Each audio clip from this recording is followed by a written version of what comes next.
you have the presence on That's me. Yeah, that's perfect. And Brad, let me hear you. Here I am. Oh, that's and your wife can be Kramer. I want to be Elaine.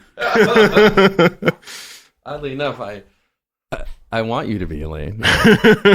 Okay. You're fired. We rolling? We're good? Yeah, I guess so. Okay. Welcome to the Mink and the Monk. That's your host, Brad Monkel. and I'm Matt Finck. And we are very honored to have the wonderful Mr. Jay Anderson with us today. Glad to be here. Happy to have you here. So I had a whole thing prepared that I was going to announce all of the things in your entire bio. So if you just give me like a half hour, I'm going to read through all of these things, if that works for you. No, but I had gone back. I think this is the first time I've ever read your bio. I don't know why I had never read it before, probably because I've known you for 30 years. But I hadn't realized, it doesn't surprise me, but you've been on over 400 recordings at this point. 20 of them had Grammy nominations. Is that right? That's true. That is true. And none of them to me. None of them to you. So, that's a good place to start. Do you not get anything that says you are on this recording and it got a Grammy? You can get a little certificate. Did you get a certificate? I got a few little certificates. Okay. So you did get something. Mm-hmm. I'm always amazed by people who have, I didn't know, you've never said to me, my name is Jay and I have Grammy certificates. I always feel like if I had a Grammy, like I just wear it. You would definitely talk about it a lot. I would talk about it. I don't have a Grammy and I'm talking about it right now. So yeah, I would absolutely. Well, I don't have one either. That makes three of us. But I just, anyway, yeah. So 20 nominations you've recorded with, if I'm just going off the top of my head. So you are with Maria Schneider. You've been in that group for well over a decade now. Almost 30 years. So that's over a decade. I'm right. So far, I'm right. It's well over a decade. Yes, you're absolutely correct. Bob Mintzer. And I should add that the bulk of the actual Grammys were Grammys that she won or related to the records that she did. Yeah. Well, there's a couple other records in there that were nominated that were not with her on it, but we'll get to that. But Frank Zappa, you recorded with, right? And Michael Brecker and a bunch of other things. But I knew, I guess, most of those things about you, but when I read it, it was pretty amazing to read it all in one spot. So I had that all prepared and it came out still way too fast. So how are you? I'm good, man. Yeah. Excited to be here. I'm excited. In spite of the weather that we're experiencing. You skied over? Are you Ulster County here? Yes. Oh, okay. Yeah. Because we're in the middle of a state of emergency. I saw that. 45,000 people without electricity? Yeah, ice storm. The drive over here was pretty incredible, though. Yeah, it was bad. I didn't realize I should be this scared. No, but I mean, just the sun hitting like millions of trees with the ice. It was pretty incredible. Pretty incredible. Yeah. I went outside, took photos a couple times, and but today was the first day I drove anywhere. Like I haven't had to be anywhere. So it's when we hit the road, the main road looks fine, but it's my road. Yeah, your little road is a little funky. Yeah, it's a lot of ice, Yeah. I thought I was going to come down your driveway and just go straight over the little. Did you make it to the bottom without slipping? I did. Good. I went about 1 mile an hour. Yeah. We'll see how much fun I might need to push you out. We'll see how we get out of here. You have to edit in some pictures for the listeners of your terribly plowed road. Terribly plowed, indeed. Yeah. Go ahead. Do you have a question? Well, I mean, right now I feel like it's still a weird time to be a musician. Talking to me, you mean? I mean, I guess to walk back to like the beginning of the current predicament we're in, when the pandemic first hit, for you, was that like a good time to relax and kind of pull back, or do you feel like you've gotten, as things have gotten back into motion, even busier in pandemic times? Because you now do a lot of work remotely, right? Quite a bit. I'm lucky that Matt has been there. I have a studio at home, like every other schmuck. And had the pleasure of doing one of Matt's records there. Yes. And, you know, I of course I talk about the situation, but I don't feel like my situation is particularly unique to me since everybody on earth is going through this together. But it was a chance to kind of regroup and just as far as playing the bass, focus on some things that I had been meaning to focus on for a long time. And that took about a month, and now a year and 11 months later, it's like, now what do I do? But, You're talking about the pandemic. Yes. Yeah. Is that what you meant? Yeah. It's 2 years now. Yeah. That's what I mean. I found stuff to do for about a month. Oh, and now I walk past my bass and I'm like, maybe not. Yeah. Like everybody else, you know. So is that you're just back into a normal workflow, or has it kind of changed? Just like what you're, are you playing less? Or you're just talking about specific practicing, and then you're just back to your regular routine. My work, I guess, you know, I graduated from college in 1978, and then a couple weeks later, I got a call to play with Woody Herman's band, just by sheer luck. And ever since then, I've been pretty busy. Yeah. And for me, it's different from you guys. I'm a little older. And so... Not much. I think I'm catching up to you. So, you know, my jazz education was more apprentice-based, just playing. And for 40 years or whatever, I've been fortunate and played a lot of great music and been fairly busy, not always, but as a general rule. So then when the pandemic hit, like everything folded. You know, I had all sorts of tours planned and it all went south, but I found solace in the fact that it was happening to everybody else. You know, that this is not something unique to me, and that not comforting isn't the word, but I didn't take it personally, you know. So I found other things to do and kind of organized my music scene at home, like you have done here. Yeah.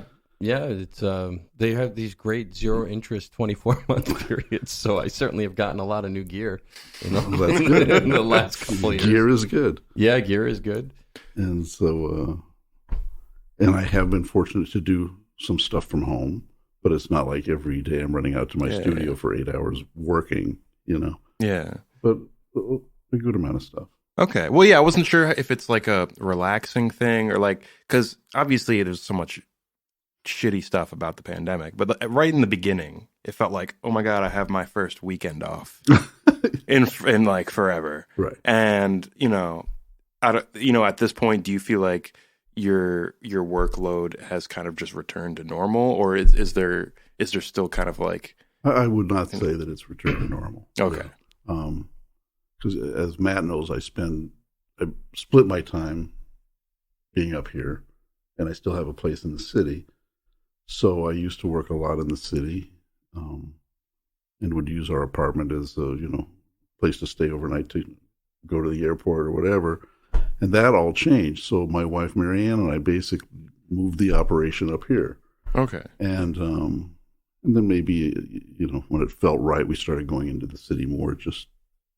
Well, it's also scary as hell the first year in the city. If you lived in the city, that's probably when you left. People were moving out of our building. Yeah. Part of it we loved. We'd drive into the city and see two cars on the way. And it was fantastic. Do you normally park on the street? Yes. Yeah. So you can get a parking spot. Yeah, you had parking. It's like one of the little joys of life is getting a parking spot. Yeah. One of the joys of the pandemic. Yeah. Yeah.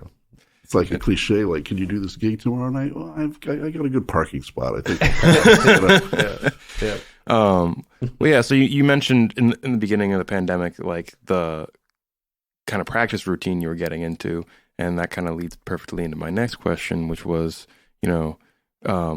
when you aren't working as, in the same amount of work you do get in for, other musicians, what are you working on at this point for yourself? Like, what is it that you see that's like keeping you inspired, and what's like so frustrating you? I could go at length about the latter, but my practicing the last 30 years was usually for a gig. Somebody would call me for a gig, send me the music, and I would prepare that music so that when I got to the gig, I could be free and enjoy the music and not be caught up in the visual of reading music.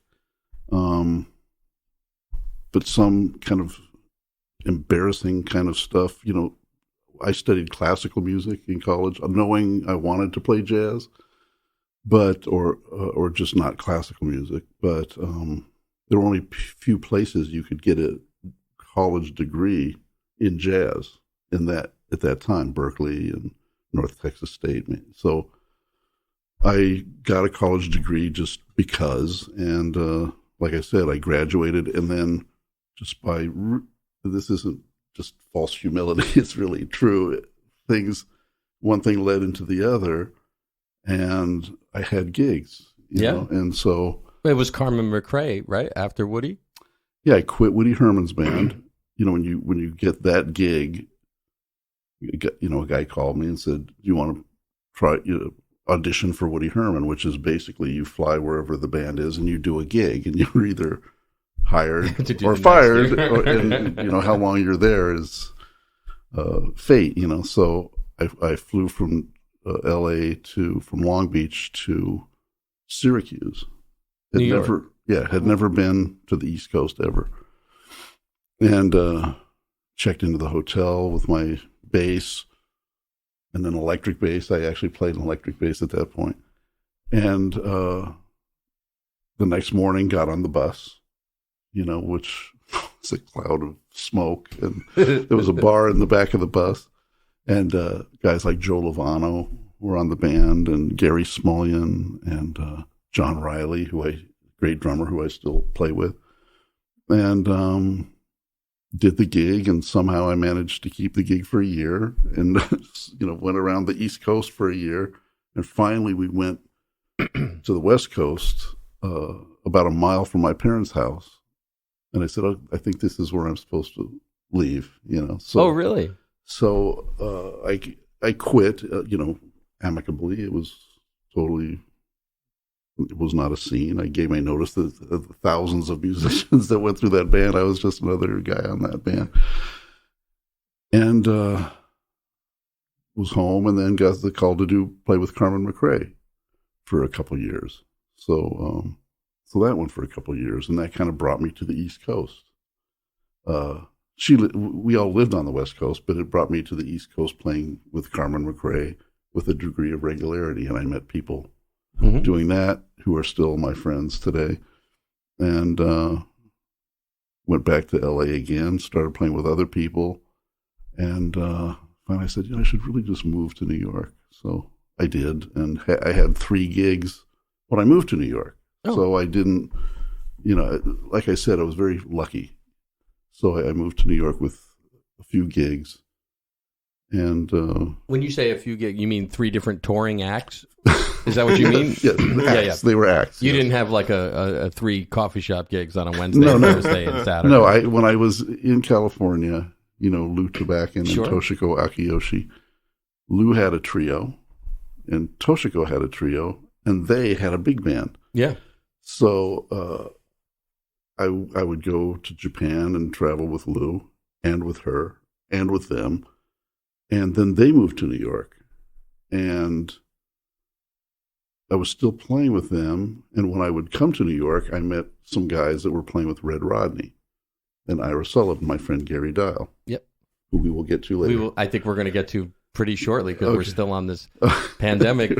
Yeah. No, so and I met Gary and many other people in New York, and I felt, what, and I was playing with Red Rodney and Ira Sullivan, and they were, they both played with Bird, and they were, for me, an honor to play with these legendary guys.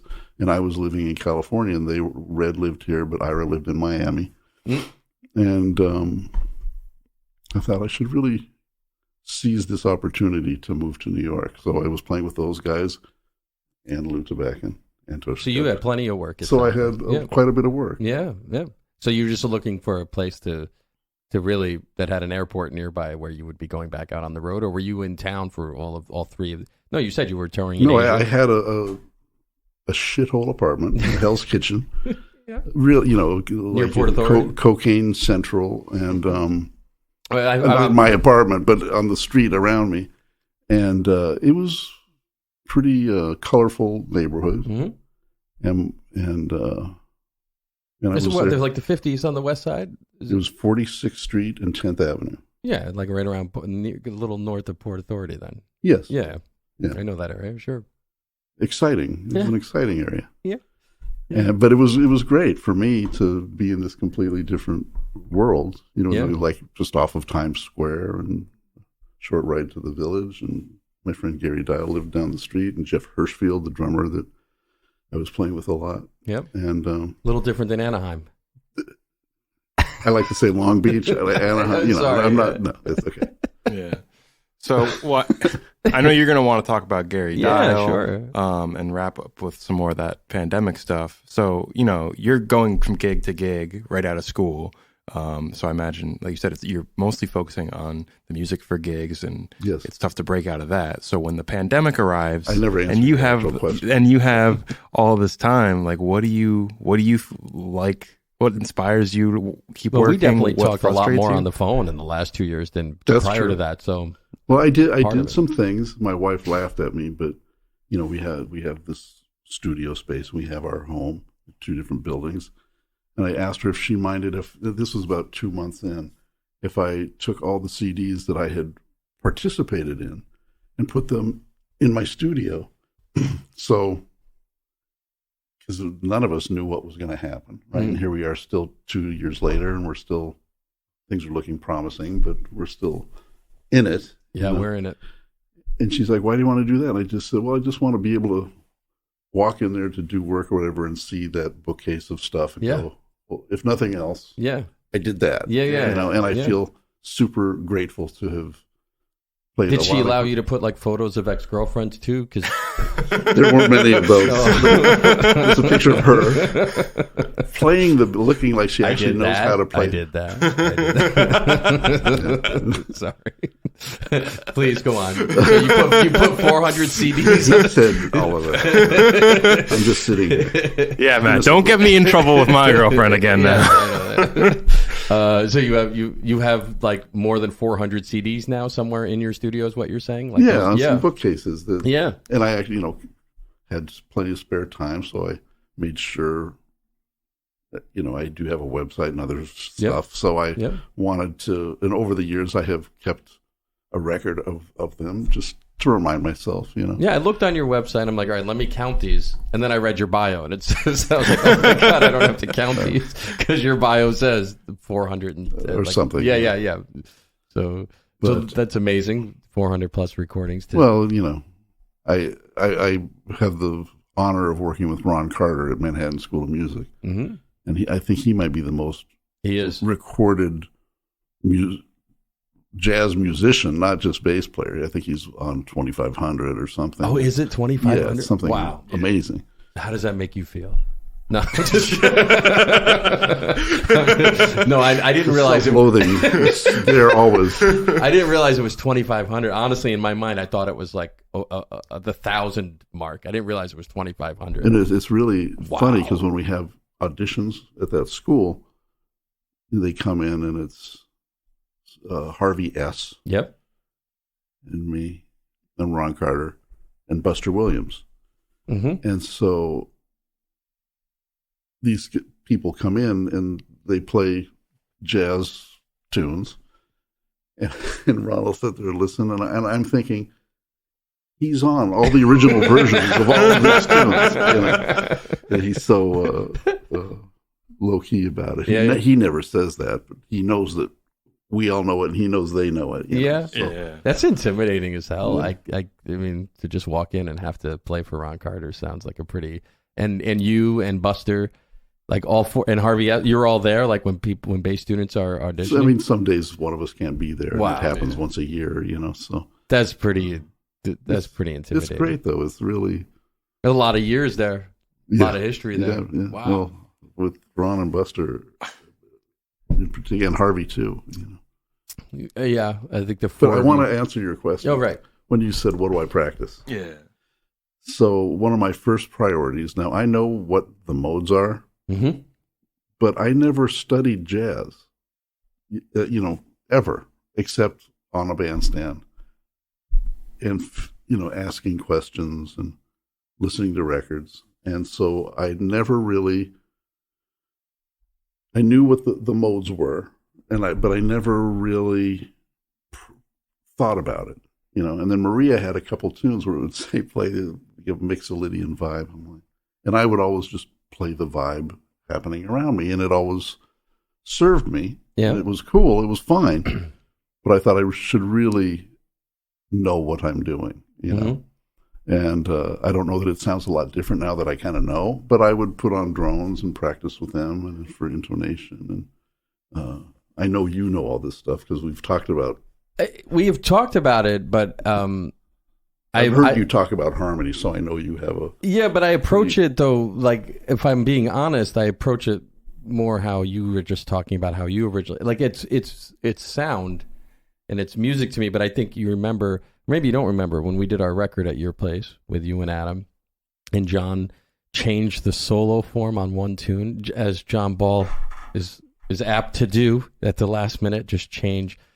So I'm a guitar player, and like you don't want, like I do what you do. I like if it's time for a recording session, I learn the music so I don't have to look at it, if at all possible, so I can just kind of enjoy. So you own it to a certain degree. Yeah, so I don't have to think. I don't want to use my noggin for that. I'd rather just react to what I hear going. So John changed. All of a sudden, he made it a modal solo section on his one tune. I just can't remember the name of it right now. And I had to retrack that solo because it said it was I think it was Phrygian. There was two modes. One was Phrygian and one was the other. And I just couldn't, and then as soon as I stopped thinking about it, you were cool. Fine. Yeah, but like that, so that way, and I understand that now more, but that was 10 years ago. So I get it. I just approached it as sound. I didn't think about it in terms of that. So it makes more sense to me.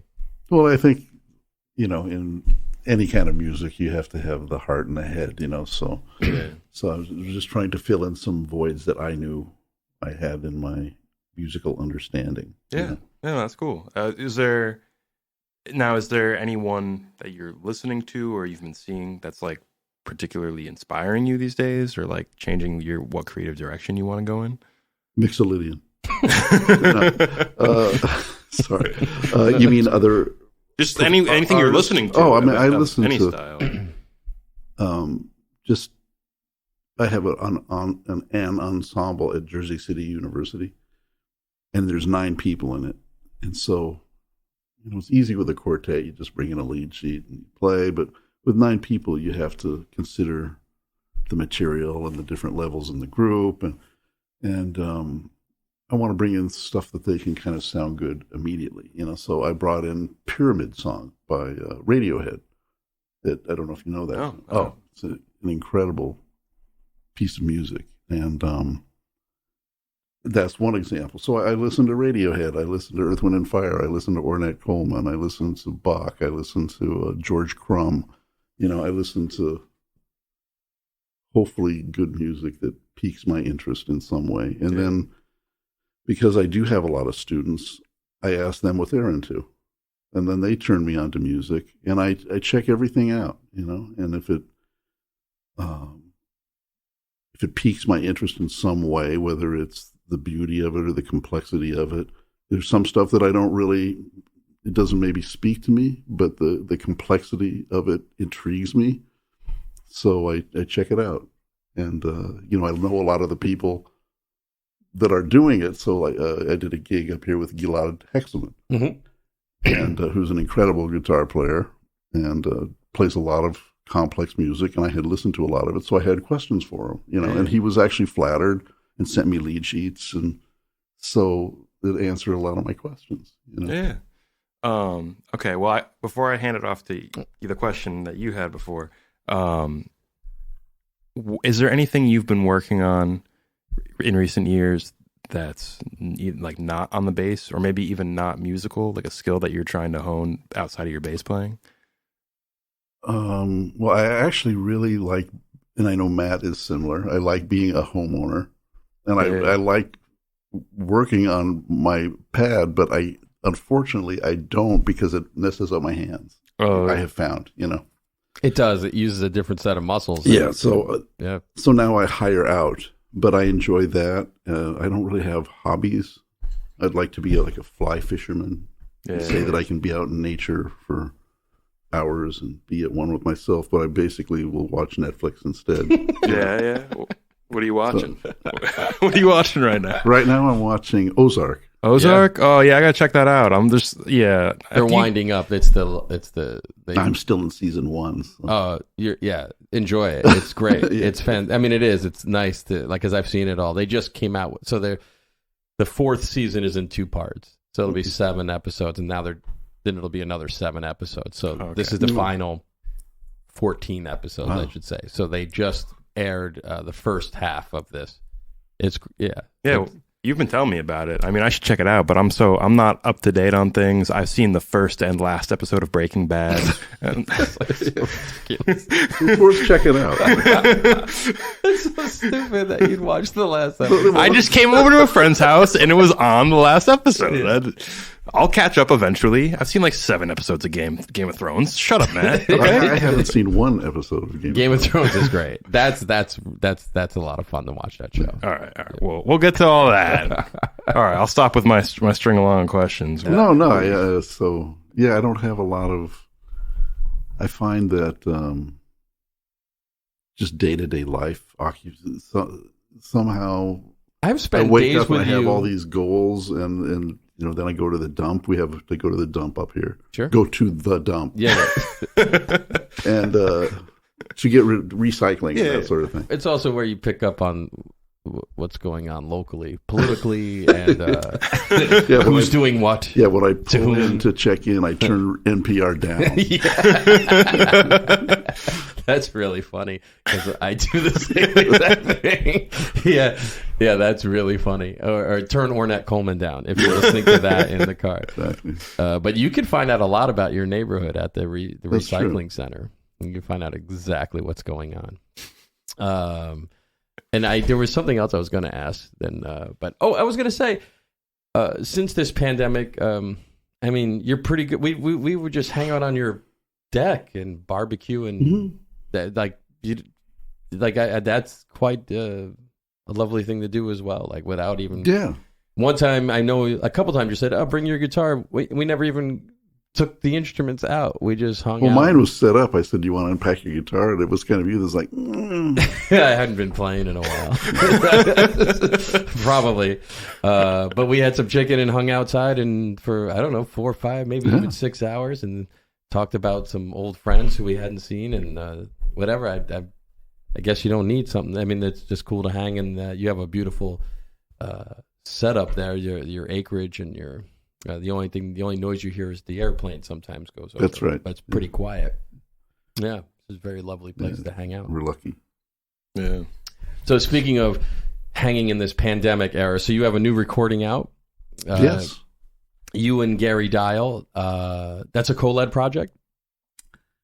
It is kind of, really, it's Gary's vision and his music. Okay. But it seemed weird to have a duo and not call it his thing. Gary plus one. Yeah, so that's like the one of the first ECM records. One of my favorite records is the Paul Bley record. It says Paul Bley featuring Gary Peacock, and it was trio. And Paul Motion was the drummer. I don't think he was probably very pleased that he's not mentioned, but. So Gary billed it as our thing, and he's one of my best friends. And he's, we met when we started with Red and Ira. I didn't realize that was the genesis of that. I didn't realize that was that. So back since 79 or 80, 1980? That was like 82 or something like that. Then that's when you moved to New York? Yeah. Okay. Cool. And Gary and I are dear friends, and I don't think I've ever met Gary. I mean, I know who he is, but I don't think I've ever met him. Is he He's one of the best. It's funny that we get along because he's the complete opposite of me. He's an encyclopedia of harmonic, and he's a great educator, like one of the best. Yeah. And years ago, he and his partner, Terre Roche, was a great, the Roche sisters. Did you ever hear of them? I don't. I want to say the yes. Roches. Okay. They were great. Three sisters. Check them out. Okay. I don't know the Roaches. I know the Beatles. Similar. No, they're great. Kind of folky, quirky, and they've been together 30-ish years, and maybe 15 or 20. I don't even know how long ago, but they bought some property in St. John in the Virgin Islands. Yep. And they built a house with the idea of renting it out so it would pay for itself.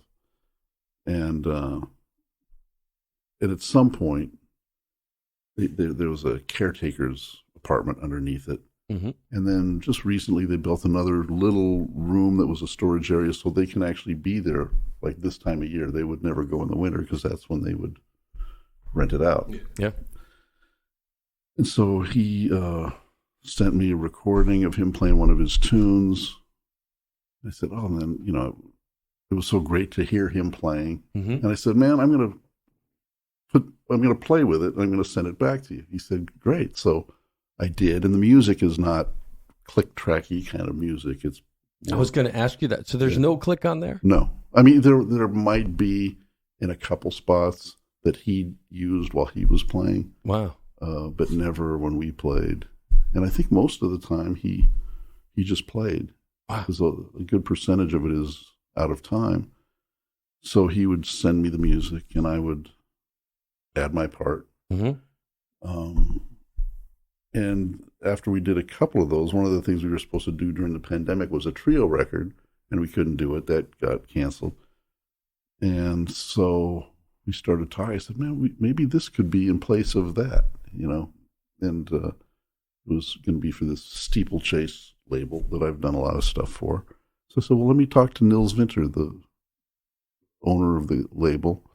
And he said, yeah, let's do it. So over 4 months or so, we did these 10 or 11, whatever it was, tunes. So it's the title of this album is it A Dream? I'm Not... What? Living a Dream We're Not In, which is Gary's...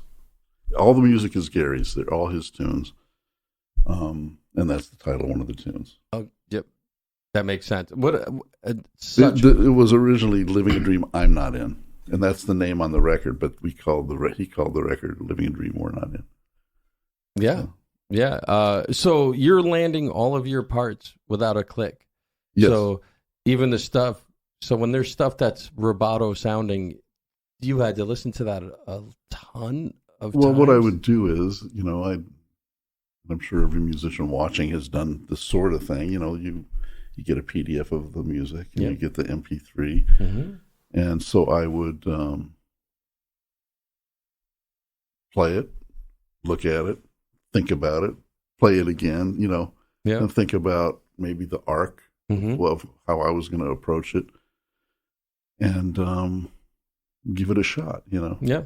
And full disclosure, it's not like 10 tunes I sat there and I played and it was perfect, and the next, it wasn't like that. But since I did have the luxury of time and being alone, if I didn't like the take, I would just do another one, and if I liked 2/3 of the take, I would find the spot that I didn't like and I'd redo that. Were you as microscopic as nudging notes, or no, you would do the take and let the chips fall where they may? I would be lying if I said I didn't nudge any notes. Okay. But it wasn't a nudge fest. Nudge fest. And when I was playing, when it was a lot of rubato, yeah, there would be a point, and I usually had this predetermined because he was playing, even when he was playing freely on a few of the tunes. It's not like it was just free. There was no harmony. He was just making it up. So in real life, there would be no way to just follow him. So the parts where we played a lot, so I can do it fairly well with him. But there were parts where I was like, this was a gig, I'd maybe just stroll and let him Yeah. take it. So I made that call and I'd send it back to him, and he was always cool. Never did he say, "Oh, could you do this over or do it this way?" He was just cool. So.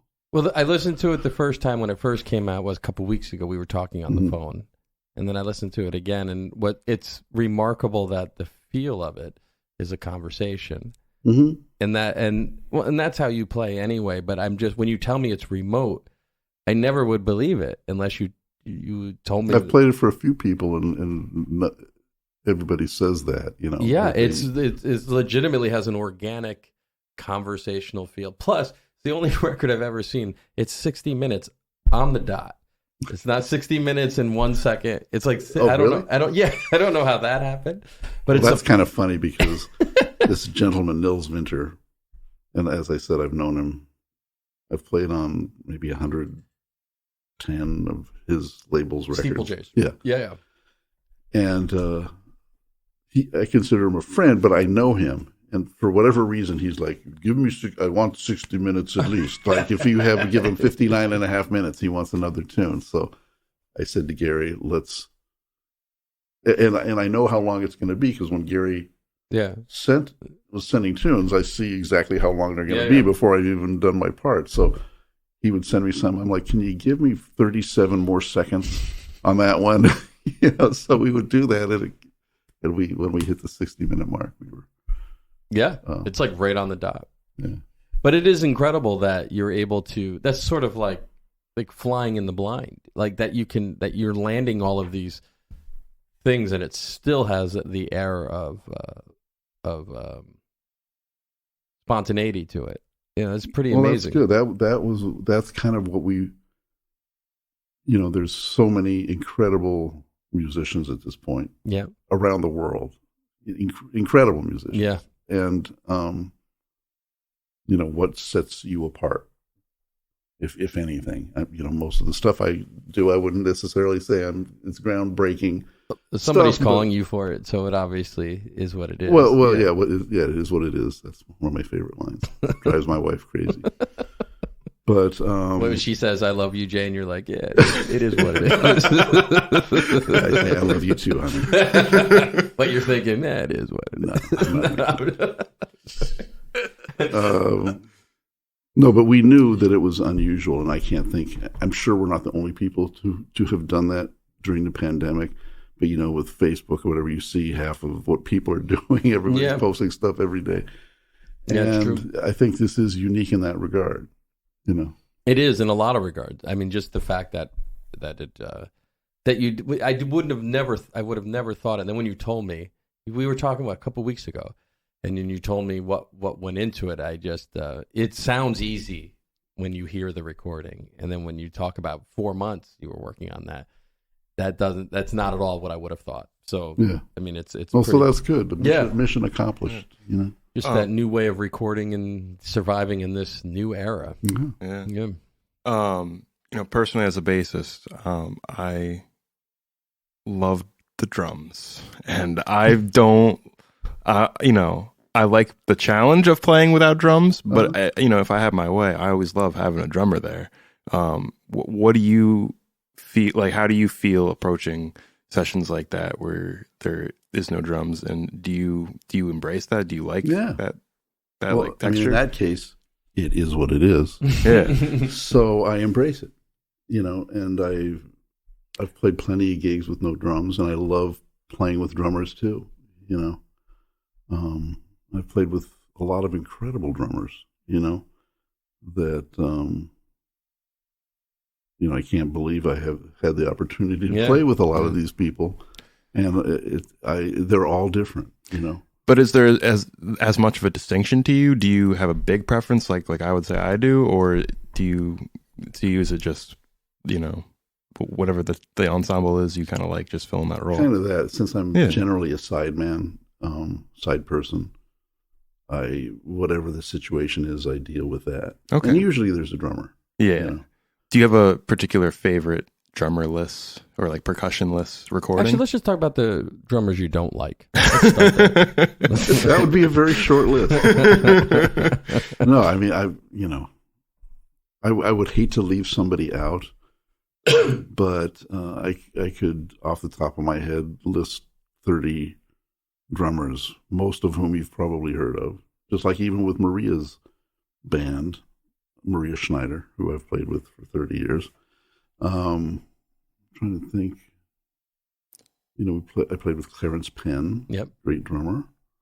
Right now, Jonathan Blake is the drummer. Yeah. Great drummer.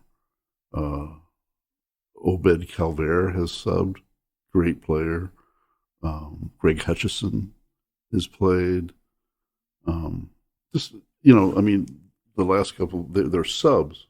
Yeah. But even in her band, tons with Red Rodney, it was Joey Barron, a guy named Steve Bagby, Jeff Hirschfield, Greg Hutchison again. But do you have a particular favorite, like no drums recording? Like for me, Quincy Jones' "Eyes of Love" is like my favorite recording with no drums. There's no drums on that? Yeah, on the version on "You've Got It, Bad Girl." I think there's another version. I have that record. I have that. That's one of my favorite records ever. That's a great record, Smackwater Jack. Oh yeah. But my favorite is "Walking in Space." Yeah. You know that record? No. Mm-mm. That like era of Quincy, I love so much. They do a version of Killer Joe, Oh yeah. and I think it's Grady Tate Mm. and Ray Brown, Hubert Laws, Freddie Hubbard. I forget who all is on that, but Ray Brown it's that record that kind of turned me on to Ray Brown, which he had a huge body of work before that. Yeah. But coming from the era Are we in the from, 70s with this, or is this still the... This is the 70s. Yeah, I would say like the very early 70s. Okay. Where, Quincy was now like a producer and having a cast of thousands on his records. And Sure. he did this version of Killer Joe. And I have it as required listening for all my bass students. If, there's just something about Ray's playing on there that... Wow. You can't not listen to him. Like, everything else is going around the arrangement, Hubert Law's solo, Grady's swinging. But Ray Brown's playing on there, his sound, his time, his orchestration, when he plays high on the bass. There's so much happening in that 4 minutes or whatever it is. So, No. Yeah, I don't know this record. So anyway, again, I got off subject, but I don't remember that particular tune with no drums. Oh, I love that tune so much. I mean, that record, like I said, it's one of my favorites of all time. Yeah,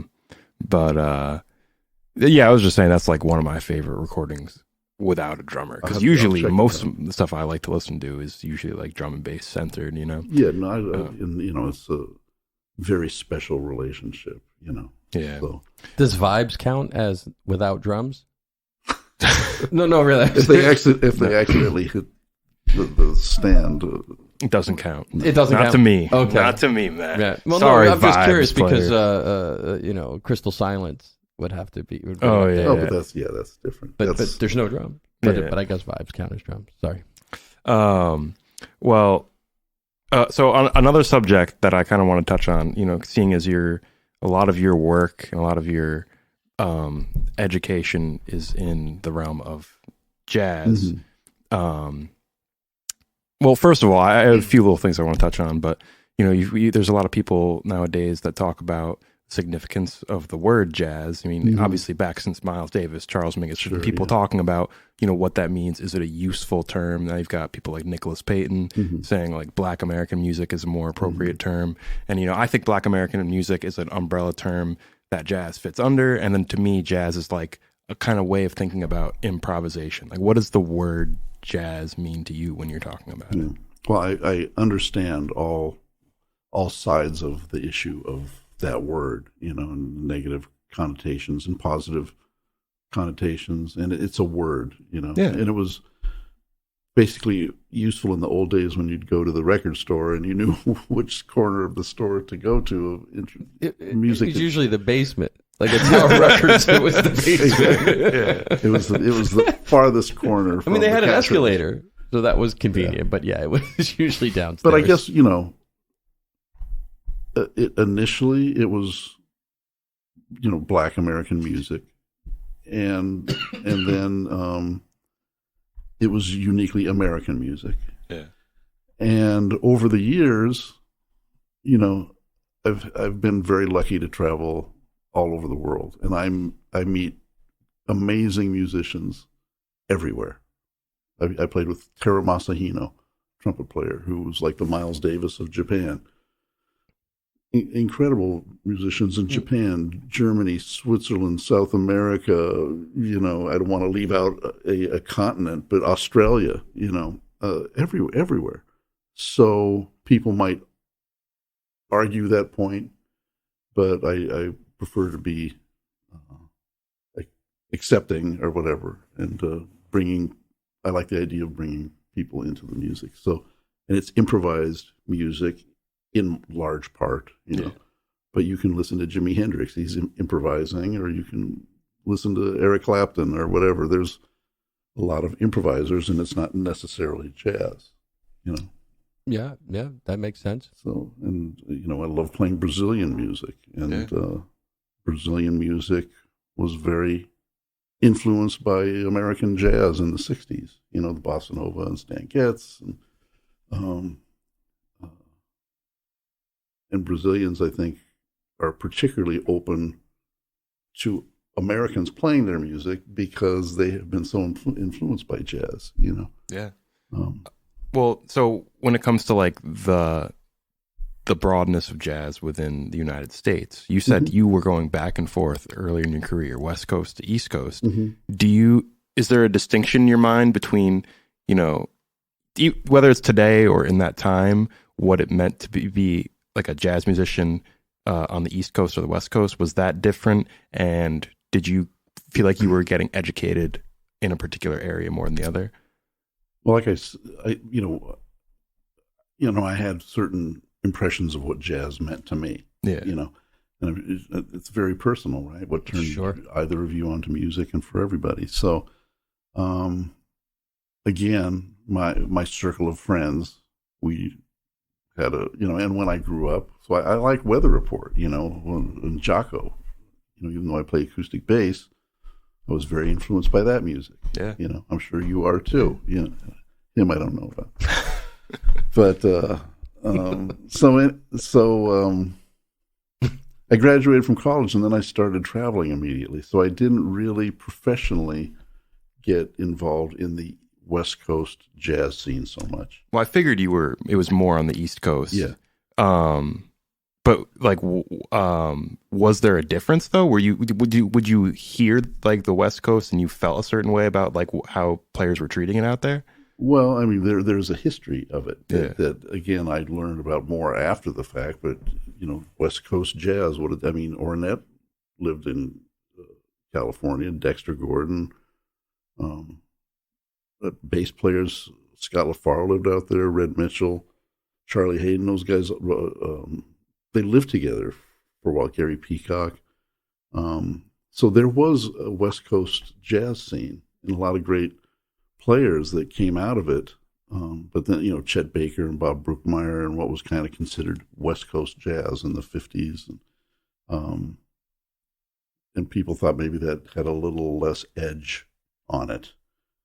And when you do come to New York, and you're like on the one train heading down to the Village in 1979 or whatever, it was pretty different than getting in your car and going on the 405 to a club. It's just a more intense, like Red Rodney, we play at the Village Vanguard, and it would be awful weather, and he'd come in with his jacket. He's like, I love just ripping off my jacket and playing, and cats out in LA don't get to do that. I'm like, yeah, but they're in beautiful weather. Yeah, true. But there is something about the, maybe not as much anymore, but just that struggle of surviving New York that put a little different something in there. Yeah.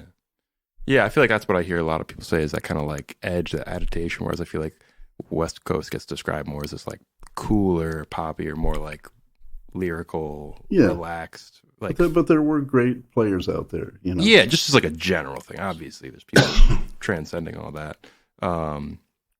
Now, as far like out of all the artists that you were working with over those years, is there anyone in particular who who just getting to see how they did things like opened up your mind, like almost all of them. You know, I think I learned something from everybody. You know, like I played with Joe Sample, which is the antithesis of most of the other stuff I did, because you know his music he was a jazz musician, but there came a point where he had the Crusaders, and they were doing it was jazz influence, but also R&B and Motown and all sorts of other stuff, and they were all from Texas, so that informed from East Texas, you know, so there was like New Orleans in there, and that informed. But his tunes were more, I don't want to say poppy because that's demeaning it, but, you know, nice changes, more of a funky kind of groove. And for me, it was really fun to play that music on acoustic bass because that was actually kind of unusual, you know. So, what was your question? Like who you played with who like changed the way you thought about. Well, like, one thing I learned from Joe Sample. He was very meticulous, and he had charts, and it was all written out in the different sections. And before we do a record, we'd get together and rehearse, and we'd play it down. He'd go, let's do letter C again. Do that. Forget letter C. Nothing was precious to him. You know what I mean? It was, if he wrote something and it didn't work in his mind, he wasn't attached. He's like, we're gonna put this square peg in a round hole. He was just like, forget about it. And I don't know why, that's just one thing, but it always stuck with me. Well, I mean, when you're recording, you have to be decisive. I feel like that's a good reinforcement of just being able to do those things in the moment, because I'm terrible with that kind of thing. I'm so like... And I played with plenty of people that it's like, they wrote it and we're going to do it, come hell or high water. You know, and it's like... sometimes I'll maybe make a suggestion. I don't know if I did that on your record. But it was. We were talking about that earlier. Like that was a joyous 2 days in the studio for those reasons. You had these great things to say, but it was always in service of the music. But you also have a meticulous eye when you're looking at charts. Before we even played it, you pointed out like some mistakes that I had made, and we hadn't even played it yet. Oh, just like notation stuff. You mean? Yeah, little things like. I mean, I rewrote a chart twice for you because you had. It's not because you couldn't read and decipher what I made. I wanted to do what you had suggested because it made sense, and but you had looked at it and knew something was awry just by the shape of the line and what you had heard me do. You're like, this isn't what you want here, and then I fixed it, and it was like, yep, it made the session go a lot smoother. Yeah. Well, that's actually really. I was talking with Joe Locke, Vibes player, about that yesterday, and writing the charts in a way, and the rhythms in particular, and the is it a long note, is it the articulations and stuff. I've done sessions where people will take every rest literally, so if they want a short first note, they'll write a 16th note. Instead of the staccato, write an eighth or a quarter note with a dot over it. You know, if there's too much visual information, you know, you can look and you're like, what is this? And then you realize this da. You know, but it looks like Stravinsky or something. You know, and so just making it easy for the people that are reading it. Yeah. There's a look to it that makes it easier to decipher on the spot. Like and the roadmap aspect of it too. Yeah, well, that's what there was a tune I wrote on that record. Why would you remember it? But it was called Gentle Soul, and it was like in G flat, and it had like it went between a 12/8 and a 4/4 thing, and there was something by just what I had done that didn't look right aesthetically. But I just remember you calling me, and it actually I think that was the first record I made with you, and realized like, oh, you actually checked everything out like meticulously. Which meant that when we finally recorded it, we did 2 4-hour sessions and we were done very easily. But we could keep talking about me for the rest of this if you guys want. We're cool? I love that. Yeah. That's usually how it goes with you, so it's nothing new. So well, yeah. But as long as we're talking about people you've worked with, I wanted to really, someone that I've admired for most of my life is Michael Brecker. And I know that you spent, was it 2 recordings, or was there a third one in there that I didn't? Well, one of the recordings was a live gig. Okay. You know? And I figured I'd put it on my discography because it did come out as a record. Yeah. And they never paid us to, I mean, it's not Michael's fault. It was just I think at a Polish jazz festival or something. And okay. They recorded it and put it on. I'm like, well, if they're making money off of it, I can put it on my resume, you know? Yeah, you can. So there's a video, we were talking about this. Is it the Antibes? Is that what? Yes. Yes. So you made, so we'll say 3 records, and there's a bunch of concert footage that I've always listened to and been amazed by. But I'm not sure how long your tenure was in that band. It was about 2 years. Okay. It was, not solid. I joined to do a State Department tour, then a few months off, and then another tour, and a record date came up, and most of it was Victor Bailey playing electric bass. But when he wanted acoustic bass, I played on those couple tunes. And on the concerts, there are festivals where it's an hour set where it's he didn't bring Victor out for any of that. You were no, I actually had to rent. Right before I started playing with Mike, I decided I didn't want to play electric bass anymore. My heart wasn't in it. There were so many amazing electric bass players. I was like, this is not honest to me or the music. I'm bailing on this. And I had 2 amazing electric basses that were like pre-CBS, like 1962 jazz basses. Could have retired on that. Yeah. And I sold them. And then I got the gig with Mike, and we did like a few tours, and he said, you know what? And that record that Victor was on was now out, and we're playing that music. And most of it I could. Wait, is this the one with the Now You See It, or is this the Cost of Living?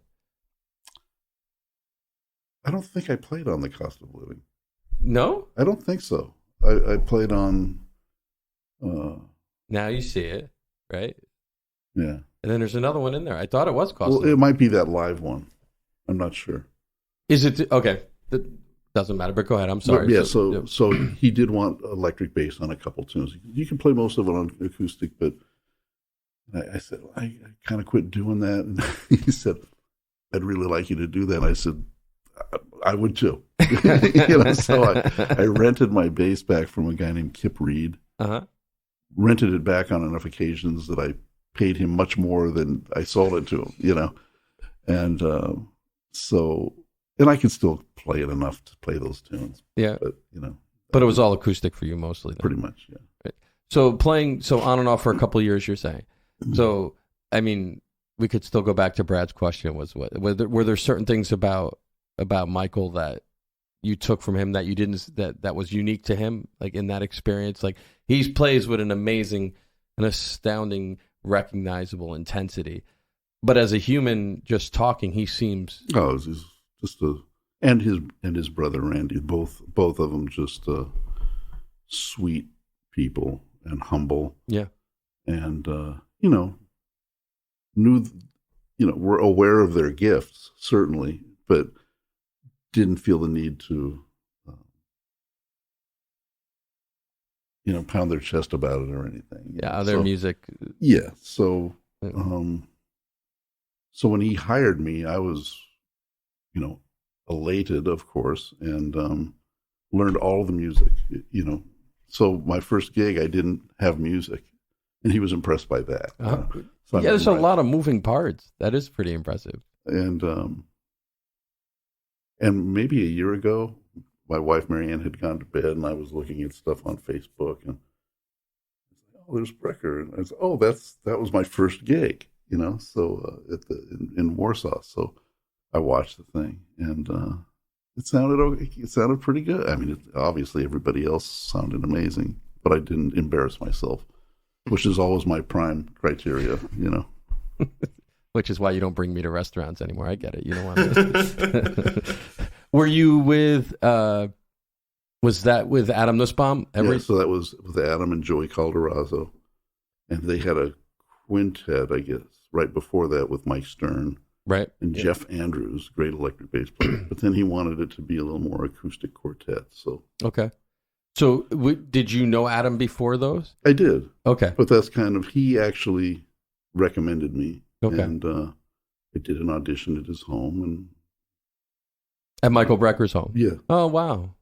And did that for a couple of years. And then, of course, you're asking what drummers I play. I've played with Adam probably more than anybody, Yeah, and Jeff Hirschfield and I played a lot in our youth on a lot of gigs. But Adam and I played with Brecker and Eliane Elias and that group band that you liked. And, yeah, I love that record. A lot of bands, I can't even remember. So. Yeah, band is you, Adam, Osnoy, and Seamus Blake. Right. Yeah, and that's we could. I don't know if you had questions about that album, but I had gone back and listened to maybe 10 of your different albums this week, and I listened to that one a lot, and I was shocked that it was 2010. I know. I just can't believe. I can't believe that. That seems ridiculous. And Oz's amp blew up or whatever happened. Yeah. So I called Matt. He was so nice. He brought the amp. Maybe he brought a couple. I don't remember. But you unloaded them and set them up. And Oz was like, no, and they were fine. I'll play bass through a twin reverb if I have to. Yeah, but when I told him what they were, he wanted no part of it. he just like they're good amps, and I get it where he's coming from. He is very meticulous and very specific about the. They're all the mid '60s pre-CBS vendors, and I have one that it would have met that criteria, but it wasn't. Yeah, no, it wasn't good enough. But hilarious. There was somebody else that I brought a couple of amps over for you. I forget who. It was a European a guy that you was a European man. I forget his name, but you I think you just did probably Libor. You just did a tour with him, yeah. right? Yeah. I did that as well. I'm so close to you. Yes. I like to take advantage of your good nature. It's pretty easy. I think I was on the way to a gig and I just dropped them off. That's right. Yeah. If I was on that side of town, it probably was the Falcon. I think it was. Yeah. Because the Steely Dan. Well, yes. Cover band. Yes. And I usually drive by your house, so that. Do you ever honk? I would never do that. Oh, yeah. No, I would never disrupt anybody. So the other night I was sitting there and I hear pow, pow, pow, pow, pow. I wonder if that's Matt. No, I would just text you and say hello. Okay. I wouldn't disturb every other neighbor that you have, including you. I wouldn't. But I can honk if you'd like me to. No, thanks. Okay. Yeah. So with working with Michael, there wasn't a lot of words then to come at you as far as direction. He just wanted you on the gig, and that was it. You learned the music, and you pretty much. Yeah. Yeah. I mean, I knew the records and I knew the other players, and my credo was just make it sound good, and it's not about me or it's not bass solos or anything. I just want everybody to sound good. Yeah, I didn't even realize you took solos until like 10 years into knowing you. Like I played with you a bunch of. There's a reason for that.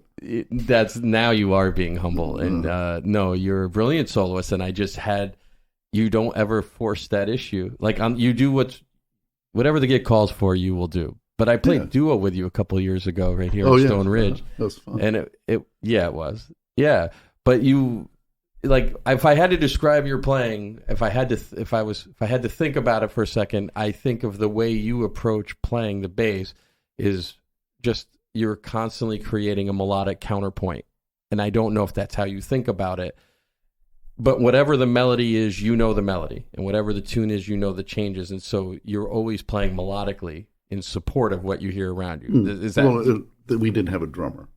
To go back to your other thing. Well, so maybe I played a little more interactive in that regard. Well, I just listened. Well, I guess that makes sense because I just listened to. Well, I listened to Deepscape, your recording, and that's fairly recent. Is that 18? Like 19 years ago. So 28, 19? I thought it was 20. Don't ever correct me. He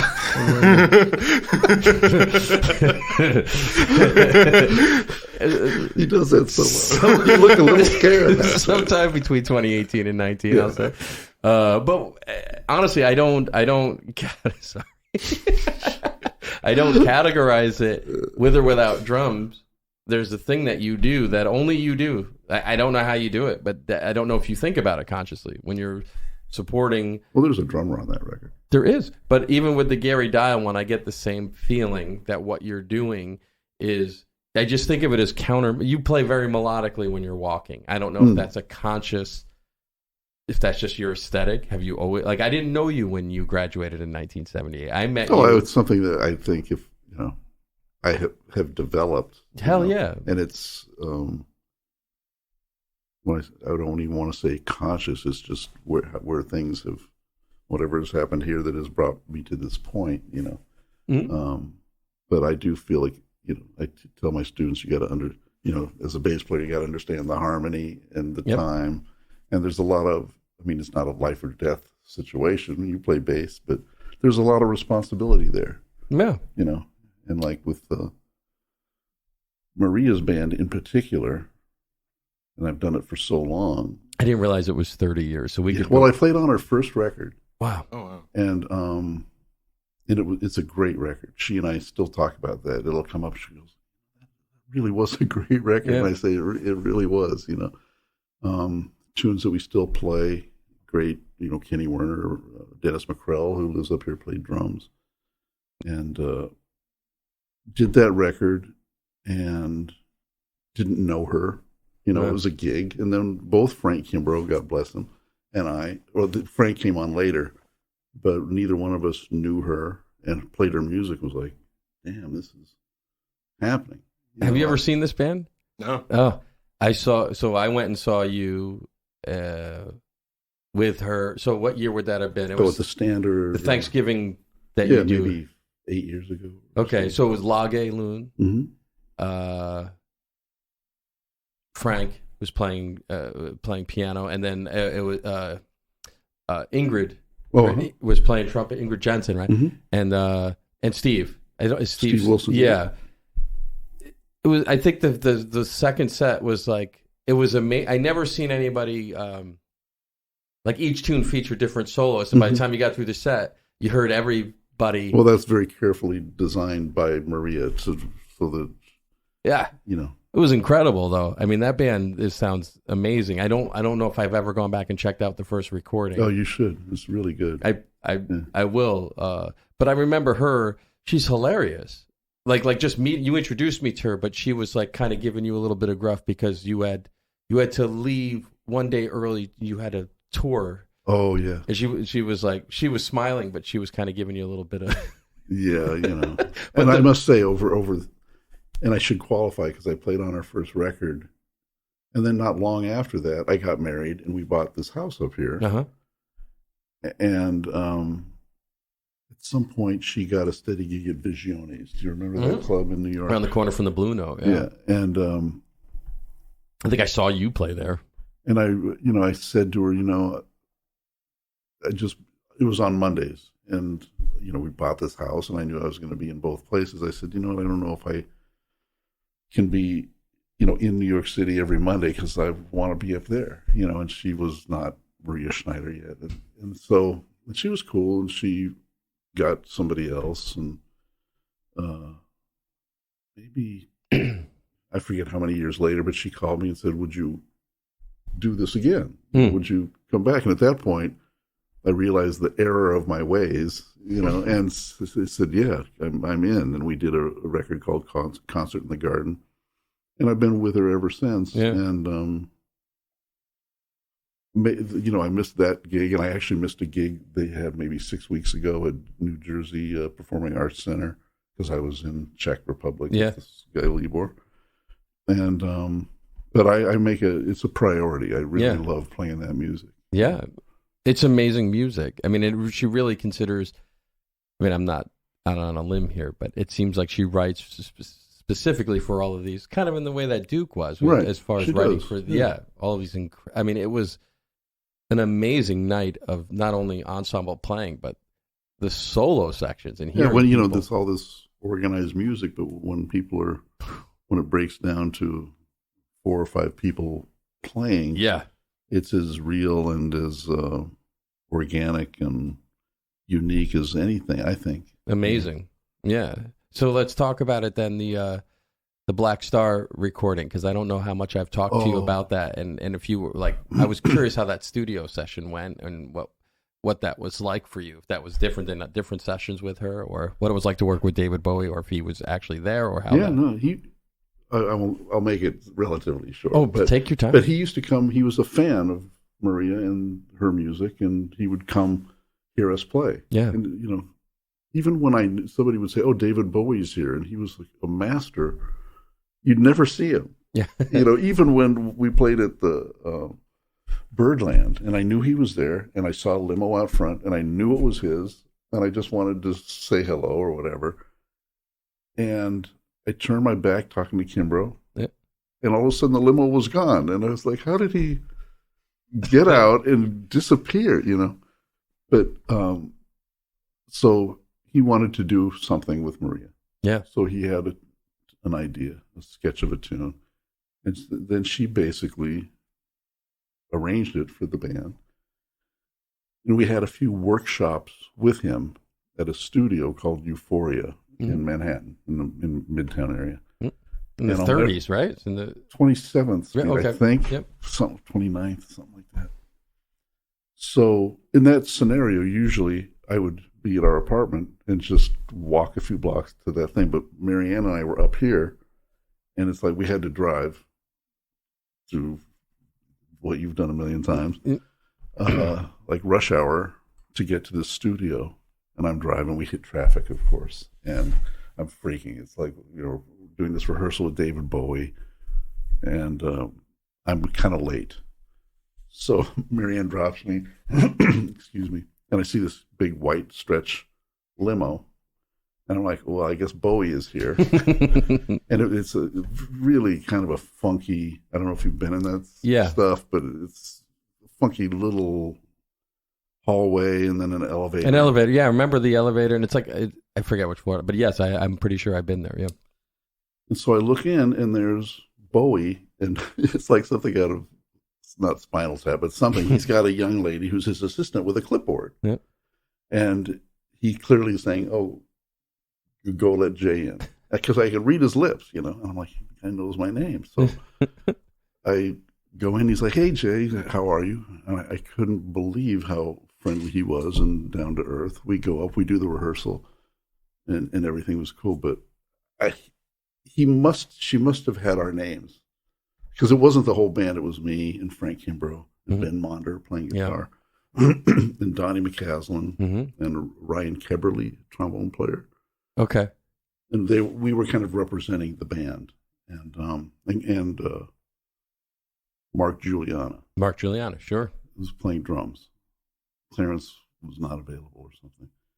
And so we workshopped it a few times, and then we just went into the studio, and he was totally chill about the whole thing. He even made little references of, Maria was kind of freaking because she wanted him to be happy. And like any of us, she was kind of, "Oh, does this suck? Is it great? I don't know. Somebody tell me." Yeah. And no, it's going to be fine. And it's actually great. I don't know if you heard it, sure. but it's listened to it yesterday. Yeah, it's a great. It's amazing tune. And I think his vocal was like this. What he sang just while we thought we were kind of running through the tune or whatever, and it took an hour. And that's an hour. That's it. Yeah, and she was freaked about it, and she still uses this quote. She was kind of freaking out, and he said to her, "Maria, it's just music. Nobody dies." Oh no, he said. It's not like a plane crash. We all walk away. He just said something great that diffused the whole thing. Nobody dies works too. And so, so that was really fun. It was a very brief thing. It's not like we took the act on the road or anything, but it was an honor to play with him. This is a pretty remarkable experience. Yeah. I mean, I'm. That's cool. So you had met him prior to that, or that he would duck out. I never met him. You never met him? I met him wow. on that elevator ride. And, like I said, he used my name several times. And I'm sure she had it on that clipboard. Because I don't think he memorized the name of everybody. But whatever it was. Not me. I'm so bad. I know it made me feel really even more like being there. Of course, I wanted to be there anyway. Yeah. But it was really nice. So So I learned something from that, to go back to your question. to be nice to people for one, and that Or you don't try to remember their names. You know what I'm saying? Brad? Yeah. Oh, I'm the worst with that stuff. Oh, man, I'm awful. I misspelled your name the other day accidentally. It just came up bra, and I was like, wow. I never knew the word bra was in your name. I just never thought about it. Strange segue. I apologize. It is a sexy name. Thank you, It's a Matt. sexy name. Thank you. Well, you are very supportive. So,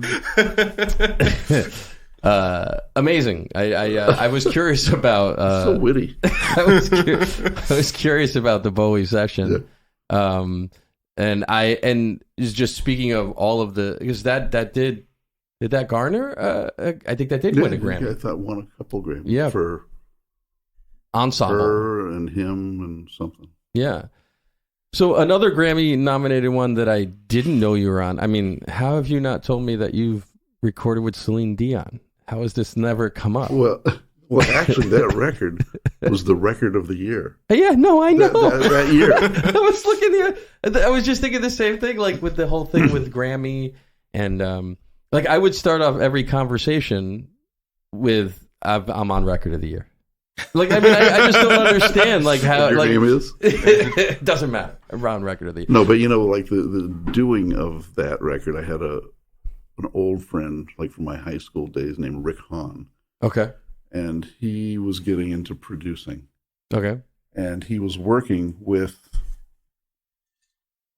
like the super famous producer guy that did Celine Dion records. David. Wasn't he on his was part of that Housewives of LA thing or whatever? Yeah, I know who you're talking about. He's a pianist. Yes. Yeah, I'm just forgetting. My wife would know. I should just call her because she watched that show. But go ahead. So Rick worked for him. Okay. Writing tunes, trying to make it. I mean, he was writing tunes that were hits. Yeah, yeah. But Rick was trying to, grab that gold ring. And, yeah. So he co-wrote a tune with him, David Foster. David Foster, that's right. Yep. And he probably can't remember my name. Actually, probably doesn't even know that I exist. So I was going to be in L.A. Yep. with Michael Franks. Yep. Who else? Who you played with for how long? That was another long tenure for you, right? Yeah, over 10 years. And how many records on that? 3. 3? Okay. Yeah. And he lives up here in Saugerties. So we were out there, and my friend Rick said, we're going to record my tune. Would you come and add a bass part? So I went to some little house in the Hollywood Hills and, like some guy's living room, and put the bass part on that tune. And it took maybe an hour. And that's all of my involvement with Celine Dion. Never met the woman. But the tune is actually a nice tune. It's beautiful too. Yeah, I listened to it yesterday. Oh, okay. I had to find it. I'm going through and I'm like, the river. Electric bass, not Jay. Electric bass, no. Acoustic bass, right? I would see, like, I was trying to figure out which one it was on, and then I had to look it up on. It's a double album release that they did. Really? Well, because I don't think it's I think it counts as 2 releases, but I think it's on like a best of, or I don't think it's. I think it came out on it. Originally, it was on a CD. Yes. And then it was later released on a. Yeah. No, I did listen. It's beautiful too. She's nice. She's amazing. She is. She's absolutely an amazing singer. I just was like, I'm going through your thing. I'm like, what? Celine Dion, really? Because I just never heard you say the word. But what's interesting, if I may, please, I want to hear on another little tangent. Like I remember once playing with Joe Sample on the road. Yep. And then flying home and doing a Paul Bley record that day, which are about as opposite ends of the spectrum. And my reason for mentioning that is that I just always really want to make the music sound good. So whatever it is. Yep. And doing a record like that is a whole other, am I going to go bum bum, or am I going to go ba bum, or am I going to go bum, or bum bum? I mean, it's these, and they're actually important decisions, and one of those is the right one. Yeah. Wow. Yeah. Because you do them, and all of us, try an eighth note. Now go back to the quarter note. go back to, And if you only had an hour, you don't have an opportunity to try everyone to get it right. Right. Yeah. But I haven't done tons of that type of playing, but I've done enough to have it inform my jazz playing. Mm-hmm. So when you ask about, being melodic or this or that, all the different components of playing music and being a bass player, I think of Lee Sklar, for example. Yeah. And, maybe one of the most recorded session bass players. And he'll play on a James Taylor tune and just play everything perfect. Yeah. And then there's one little moment where there's room for a fill, and he does the perfect fill, And so that type of playing has informed me also. Yeah, that makes sense. And that's almost harder than playing like some things that one would think would be harder. Yeah. The sound, the intonation, the feeling, the choices. Yeah.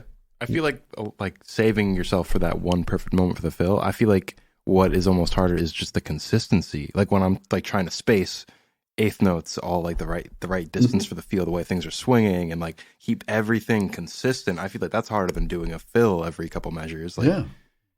I mean, it's like being a drummer. And playing all the notes consistently with the same, or if something needs to rise out above the fray a little bit.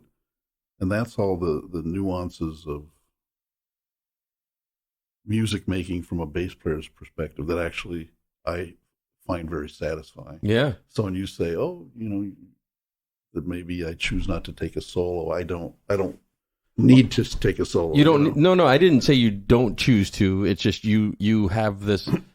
You're like the dude who pulls up in a Yugo, but your Ferrari is parked down the street. Like you don't like. I didn't know that you did all those things until I heard you do them, and you only did them because the music called for you to do them. No, well, I'm not saying that you came in. You're like, I don't solo. That's that. You just when I had not heard you do certain things. And then the opportunity arose, and I was like, and I just remember many times being like, "Holy shit, that is like amazing, what I'm hearing." Oh, that's nice. Well, but that's to me that I do know bass players that they're laying for their solo. Yeah, and that's cool, But and especially if they have the ability to do it. Yeah, Usually the people that are like that have incredible gifts in that area. I don't consider myself that, so I'm happy to take a solo or not. Well, you're the you just yourself described that. You said that you're well on those 400 albums, 3 are as a leader, 4 as just your own 3, right? Yeah, 3, and then the one with Gary that I'm billed as a leader. 3.5. Really, it's his 3.5. We'll call it 3.5 project. Yeah, but on the other 396, you are in service of the music, and you're not there. You're the conversationalist who's not waiting to talk. Oh, well, thank you. Right? There are plenty of people. I think even on my own records, I don't take tons of solos. No, but you're always creating a counterpoint that's wonderful to listen to, I guess was my point earlier. So whether you're soloing or not, I don't know. I think of them all as the same thing. You're making music is what it seems like. The first time I met you, I played with you. We were talking about this yesterday. So this was 1990, I think. And I didn't realize at the time, we were talking about it earlier, that you were... It was probably a little after that. Was it 91? Maybe, because we bought our house in like the November of 91. Right, and I had dropped out of school. I just couldn't afford to keep going to school, and it was the fall of 91. Oh, okay. I started in 90, and I did a year, and then took the fall off. And I met you in New Paltz at a club, and it was you and Jimmy Madison. And then we had played, and you remember the tune. What tune did we play? Stella. No, Have You Met Miss Jones? Oh. But anyway, I just remember meeting you and having a great time, and I don't think I just think in the 30 years we kind of just, our paths kind of do this. And but you've always, now that I'm older and I kind of look back on that, you were probably in your 30s at that point. Like you were, like that, yeah. So you had just gotten off the road probably with Michael Brecker, and that time, yeah. And you were just playing at a crappy little club with New Paltz, just hanging out. I'm John Flower, like the whole gang, T. Hickes, and Tony Cunin was the pianist. I don't know if that was just, I'm just thinking about the names of that. Anyway, my point is, whether you were doing that or whether you're playing with Michael Brecker, first of all, I didn't know until yesterday that you were touring with Michael Brecker. If I had just met somebody, I wouldn't have even said my name. How you doing? I tour with Michael Brecker. That's how I would have started that conversation. So you're very humble in all of those things, but you are on all of these recordings. You just seem to make music, and that's why you. That's what bass players are supposed to do. Yeah. In a perfect world. That's what they're supposed to do. Now take Brad. Please. Are you listening? I'm a trendsetter, Matt. Don't hold me back. You're a trendsetter? Trendsetter. Okay, I got it. Anyway. Everyone loves 16th notes over the entire first chorus. That's right. On the ballad. That's right. No, that's when I do 30-second notes. That's when you do 30-second notes. Right, exactly. I just mentioned there was 2 other recordings that I was fascinated by, and we can just touch on them if you want. But I didn't know you worked with Frank Zappa. Well, that's who I want to talk about. So, Brad, to you, did you have a question? Well, we talked a little bit before we started recording. Yeah. I'm a but huge. We opted not to talk about it, so we had some fodder. Yeah. For this well, moment. Let's see what he has to say, and maybe we'll still opt to not talk about it. Let's see. But I am a huge Frank Zappa nerd. He's one of my favorite composers ever, and I know so much of his work. Yet still, there's so many of his things I haven't heard. He's got such a huge discography. Massive, and you played on Thingfish, Man from Utopia, and the third record's escaping me right now. But Reuben and the Jets, which I think was maybe a Mothers of Invention. Yeah. I guess to start out, how did you end up meeting Frank Zappa? Well, I'm realizing I have a lot of these credits that are really a brief moment in time, But I used to live in Long Beach, California, right after I got out of college, and I went on the road, and a young drummer who was kind of moving out of his parents' place wondered if he could sublet it while I was gone. And that was Chad Wackerman. And, Chad was in our neck of the woods. His whole family are all freaky, talented people. Their dad had a big band at an elementary school that was like winning awards. These kids, the kid that played Vibes was like this. Wow. And they were happening. And Chad was incredible at 10 years old or whatever, and his brother Bob played bass, and he has 2 other. I'm embarrassed to say I don't remember all of his brothers, but they have all been successful. One of them plays in a big rock band, and so I came off the road, and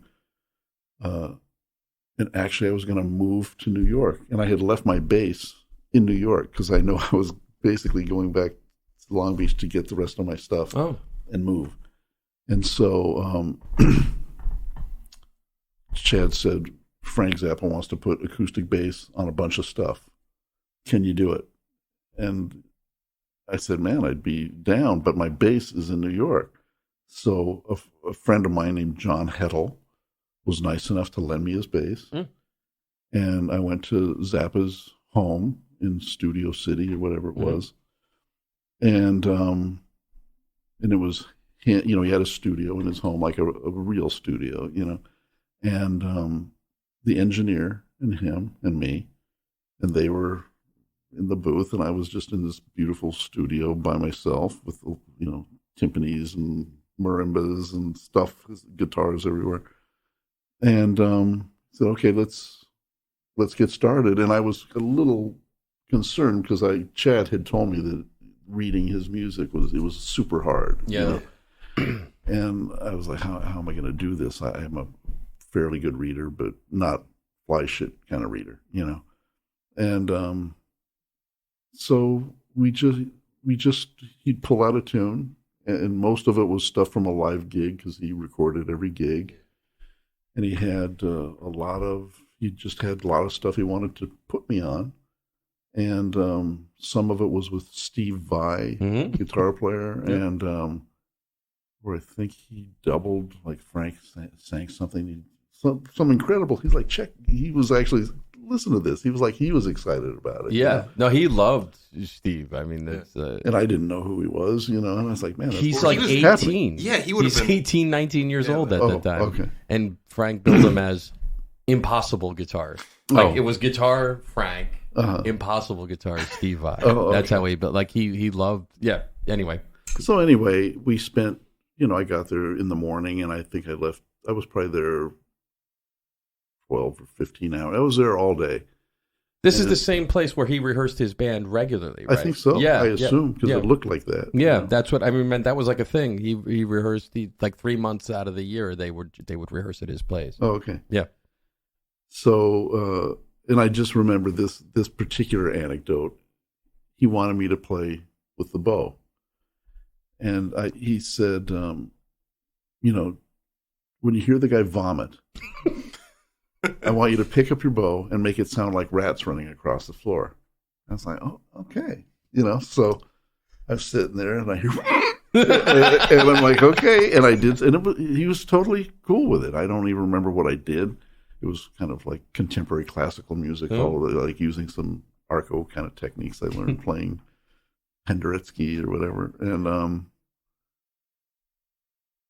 so years later, this was maybe 8 years ago.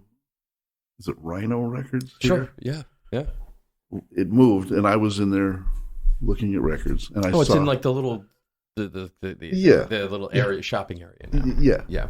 Water Street. Yeah. So I went in there, and I said to the guy, I found something that I was on, and I said to him, "Can you order CDs?" He said, "Yeah." And I said, so he ordered like the other two, and so. Now I have the CDs. Mm-hmm. I'm at home, and I can't wait to hear them because it was at that point it was 20. Yeah. Well, I moved to New York 40 years ago, so it was 30 years ago, whatever. Mm-hmm.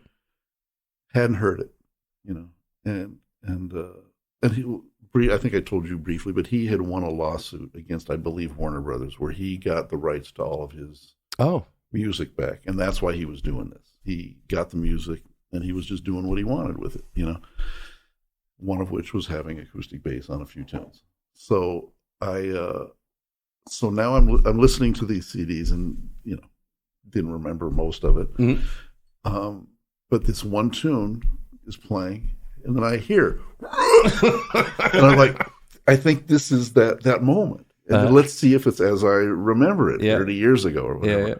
And sure enough, and he's saying something, and the guy vomits, and then I hear this kind of pointillistic arco stuff, and I was like, damn, it's because I've actually told that anecdote to a few people, including the guy who runs the Frank Zappa fan club or whatever, and saw my name listed in some thing and contacted me about 2 years ago. And wow. So, and I told him and other people, because it's kind of a colorful little thing, and sure enough, that's what it was. Now, is this part of the Thingfish one, or is this something different? I think that was on Thingfish. I'm not sure. It sounds like it. I haven't listened to Thingfish just straight through. Like I know songs off of it. It's long, but there's so much stuff that's like narrative and thematic, and I could see it. Because I think is that an opera? Technically or something? It was like a Broadway musical that he was doing, right? Because I was reading about it because I had never checked it out before. I think I've seen it called an opera, but it's whatever. It's astounding. And I don't think he wrote it as an opera. My impression was that he had these different musical things that he had recorded, and he's the narrator, right? No, he's not. The narrator is Ike Willis, I think, but yeah, I mean, I think just when I've read it, it was called an opera. Okay, it's long. I mean, there's a lot of music. Yeah, it's amazing, and a lot of those songs are in other things too. Like I love like Mud Club. The Meek Shall Inherit Nothing is like one of my favorites, and that's like on a lot of his records. Yeah. I mean, I love his live records because that's like, there's live tracks on there, but in general, just to his band, the character of his band that he'd put together, I feel like it would be brought more to life. In a live setting, I feel like it just was like his element. And some of this was live that he wanted me to add. Oh, and I know about him do like Xenochrony or whatever he called it, where he's taking all the live bits and he's like splicing them into like his records and everything. But I guess what I had one question I was going to ask, and I keep flipping back and forth. Okay, the first one I'll ask is like, was he like intimidating or like pleasant? Like how? He was totally pleasant. Like I feel like he did not. There was not a moment where he didn't have a cigarette in his hand. Or, unfortunately, and he was totally cool. He wasn't. At one point, this sounds like a cliche. I really wasn't familiar with his music. I knew who he was, and Chad was a friend, so he would tell me about it, and I would hear anecdotally, "Oh, this is the hardest shit ever," and that's why I was a little freaked to do it. But he was very nice, and on a music stand in front of some marimbas was the Black Page, and that's what I was afraid of, that it was going to be something like that, So I'm kind of looking at it, and he saw me looking at it, and he actually came out.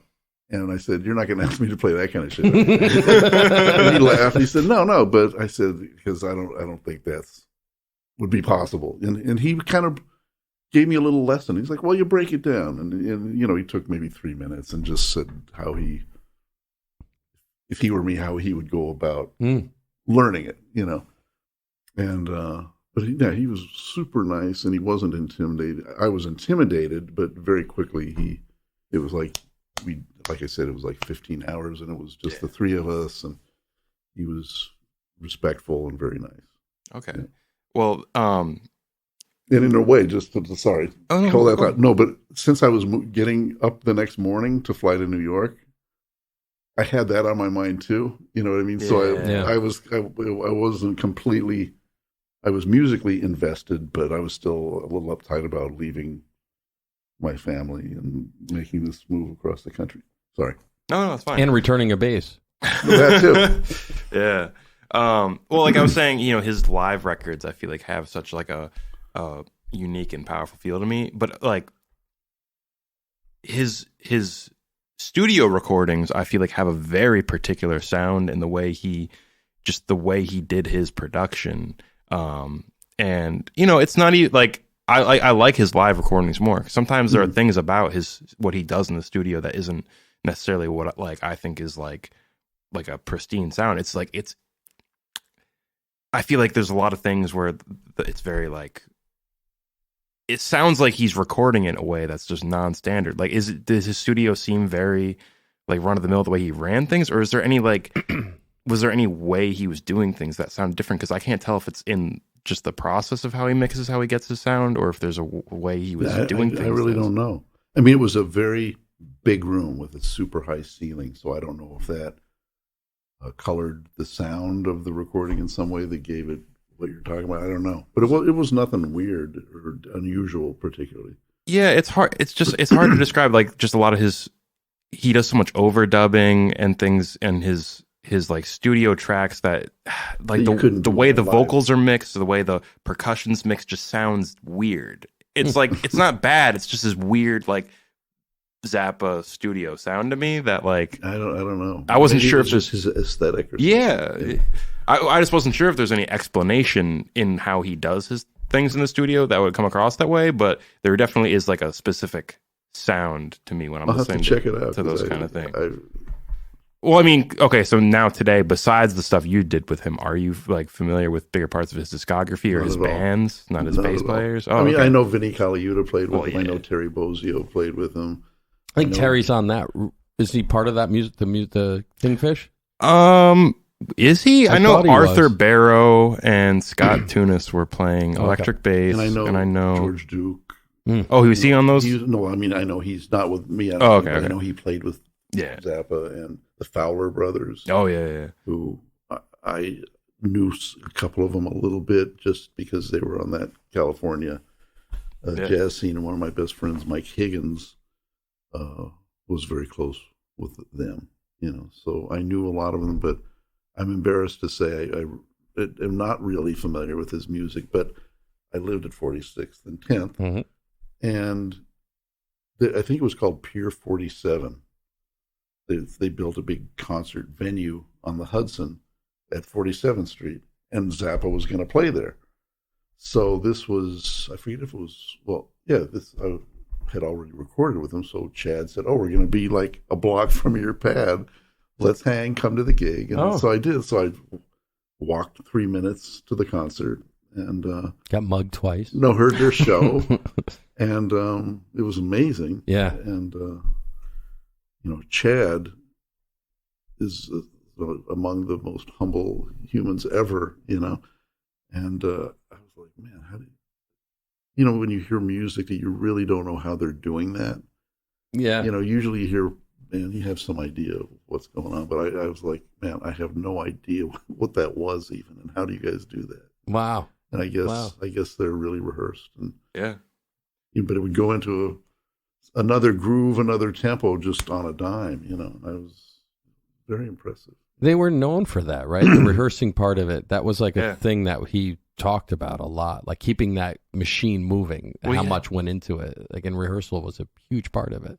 Well, I think it was like every day a lot of the time. Like when they were before a tour, it was just like music director hours. It was part of your pay. Like you were that was part of the deal. So it was a commitment. Yeah, and it had to be. I mean, my God, like you said. I mean, I hear any Zappa recording. I'm like, I always am thinking, how did they do that? Because it seems so relaxed, and then like even little musical jokes are like these intricate like vignettes that like. It just sounds so easy, but then in realizing how'd they make it sound like that? Yeah, I remember, I love Pat Metheny's different projects. I remember seeing, I think it was a live gig in Korea and it was Steve Rodby and Antonio Sanchez and the Kung Fu, like that band. It was maybe 10 years ago or something. Was that with that would have been the Way Up tour? Around that time. Yeah, okay. And I saw that band. And I watched this Korean concert footage, and I was like, how do these guys do this? Because it's super intricate. It didn't look like anybody was reading music. Now, maybe they had iPad. I don't know. At some point, everybody's playing guitar on stage. Does that ring a bell? But there was some guy in the back playing guitar that you never, it's like, oh, there's another guy back there. And Lyle's still in the band. This was like, I saw that at the Egg up in Albany. And at one point, everybody's holding a guitar. Even I'm sorry, just spaced on his name. Antonio. Drummer, I think Christian McBride was in it at this time. Oh, okay. I could be wrong, but because I saw them several times. Anyway, at one point, there's like 10 guitar players on stage.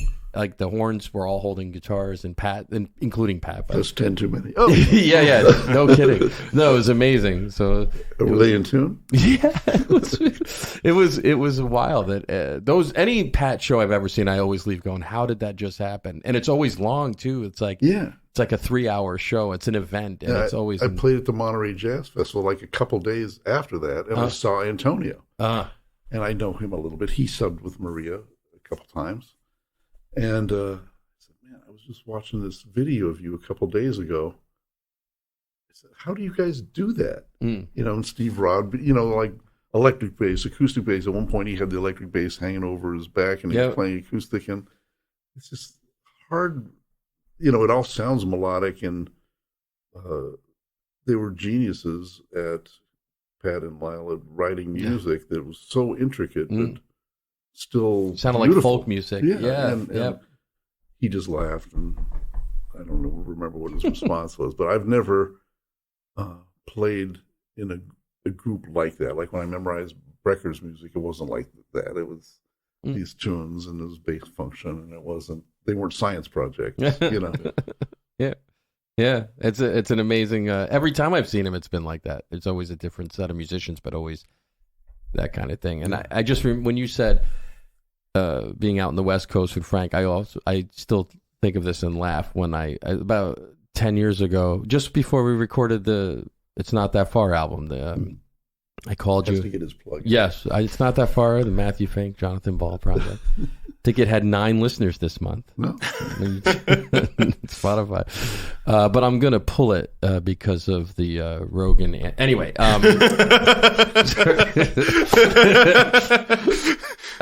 Maybe I'll get in line with Neil. And anyway, but I remember calling you. We were supposed to record that We did record that record in July. and I was going out to. My wife had won an award because from the American Library Association, the ALA, I believe. And we were going anyway. I said I'm flying out to Anaheim, and I had no idea you were. Well, you say Long Beach, but I said I'm flying out to Anaheim, and there was a pause, and Jay's like, "Why?" Like, why would you? There's like I just. No, that's I have to say, I would like to say I have some pride of where I come from, but anybody from Anaheim, there was, my band directors that I had, and Mr. Gunderson, my high school band director, still with us, still supportive. Wow, amazing. Great, amazing. Both he and Joe Bearden, my junior high band director, were the most supportive, incredible people ever, for me. Yeah. And, but Anaheim in general, Disneyland, Knott's Berry Farm, in the next town over, and pretty much no culture happening. Then, and maybe it's better now, there's a lot of orange trees. I think because I told you a lot of close friends, but well, I told you I was going, and I didn't mention Disney, which was probably why you were like, "Well, then why are you going?" like if I didn't start out the conversation by saying I'm going to Disneyland, like so. You hadn't won the Super Bowl. I hadn't won this. Yeah, no. So, but it was for an ALA convention, But anyway, I just thought that was. I never thought of you as not having pride about the things that you had that occurred for you during your childhood, But I have a student at Manhattan School of Music, where I've been teaching for 22 years, who's from Orange County, which is where Anaheim is. Yeah. And we say behind the orange curtain. Because it was fairly, I didn't realize it when I was growing up, but a fairly conservative area, which is fine. Yeah. But, your airport's John Wayne. Of course it's conservative. Yeah. So, the student, I forget where he's from, but he's from Orange County. And I said, congratulations, you made it, because you got out. I think it's one thing to be from Detroit or Philly or wherever and be Albany area and be interested in music and find your way. Mm-hmm. But to be from there, I was proud of this kid. I said, man, that's, it took you some balls to leave there and come here. Mm-hmm. That's a big change. It is a big change. Nice weather. Nice weather. It's hard to leave that nice weather to come here because. Yeah. Guys, I really have to pee, if I'm being honest. Can I just clap and we'll edit it back in? You can click your high heels together. If you guys want to keep talking about this. We can keep.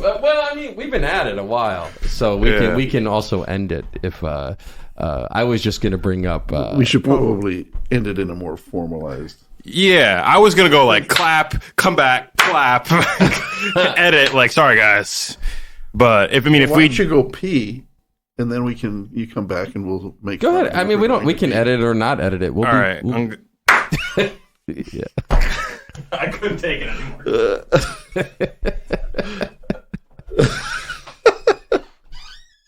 All right, let's talk about them. We can pause here, but the only other thing I was going to bring up was you recording with Tom. Tom Waits. I didn't realize that you had. That's another one. That was just a. Yeah, just a one-off kind of thing. Well, it was a two-off. It was a bass player, Greg Cohen. I don't know who that is. No, he his wife was Tom Waits' wife's sister. Oh wow! So they were like brothers-in-law. Wow, I guess. And Greg's a great bass player, and he played. He lived in L.A. when I was in Long Beach, and we knew each other through mutual friends. And he moved to New York area, and I did. And he was kind of Tom's musical director. Okay. And so, and he would do arrangements for him and other stuff. Mm-hmm. He couldn't do something, So he said, "Can you record a tune with Tom Waits?" So I went to Tom's pad. Oh, wow. And recorded this one tune. And then he did and I was just looking at this up the other day because I never saw the movie, but he did a soundtrack to a documentary about homeless kids in Seattle. Oh, here he is. I mean, he played a couple tunes on this thing. Oh, okay. So I did a couple tunes. Okay. Cool. So you weren't really, it wasn't a long hang with Tom. It was like an acoustic based thing on. Exactly. Okay. But it was close quarters with him. Yeah. You know? Yeah. Yeah. So everything come out all right? And I'm back. And we're back. That break was brought to you by Gin and Coffee. Snoop Dogg too? Is that what that is? Sipping on gin and coffee. Yeah, You have a new lilt in your step. Yeah. It's like you came in and floated in there. Yeah, now I can focus again. Now I feel like you're actually paying attention. Before you were... We should see if we could get like adult diapers to sponsor us, though. Then you wouldn't have to take these breaks. You know, you could. We'll figure out. We were looking for sponsors, so yeah, depends. You know, shout out to Depends. But we have been at it for quite a while. I think that we're close to 2 hours. Oh, are we? Yeah. That now. No, this is awesome. Oh, yeah, we would go forever. We just don't want to be... But Brad's bladder will not allow us to. But hey, I've been good on the other episodes. This combo, I guess. Yeah. No, it's a strong combo. Gin and tonic and coffee is that right to the bladder. Yeah. But, I mean, yeah, we can start wrapping it up, but I did want to, have a chance to talk about... Deepscape? Oh, that's a Deepscapes, or it's Deepscape. I kind of made up a word. Yeah, but well, I mean, I'm curious to know if there's another album coming from you soon, but also what set Deepscape in motion. Good question. So I have, like I said before, I've done a lot of projects for this label, Steeplechase. And he lives in Copenhagen and Myrtle Beach and would come and just do 5 records in the old days, he would come and maybe in a week do 15 recordings. Once I did 3 records in one day with him. Wow. And not a lot of time put into them individually. But so he was here 4 years ago, and he said, "Do you want to do a record?" And my first couple records, I was writing a lot, and I had material prepared and recording for this label DMP with other people, Warren Bernhardt, who lives up here, and some other people, Bob Mintzer. And at that time, I was writing and had material ready to go. When Nils asked me, it's not an excuse, but it is an excuse. I feel like I've played with so many great composers and was busy playing, writing music kind of, it didn't become a priority. I didn't have the interest or wherewithal or whatever. And I felt like I was playing a lot of great music, and I didn't feel like I had that much to bring to the table. So he asked me if I wanted to do a record, and I said, well, let's talk about it. So the next day we had another session. I said, why don't we go out for a beer? And he proposed something. I won't go into great detail, but I didn't want to do that, And I said, I'll tell you what, I'll do something. I'm not sure what it will be, and you will have the final say, but just let me record it at home with who I want to do it, because he loved being part of the process, being in the booth. And did it for 50 years, having a label. And I had done a couple records with Vic Juris for that label and some others. At home. Like 4, at least 4, right? Vic Juris? With Vic, yeah. There was more than that. Yeah. I did 8, 15, 14. For Steeplechase. A couple of them were for different labels. Oh, okay. Yep. For Steeplechase, probably 10. Okay.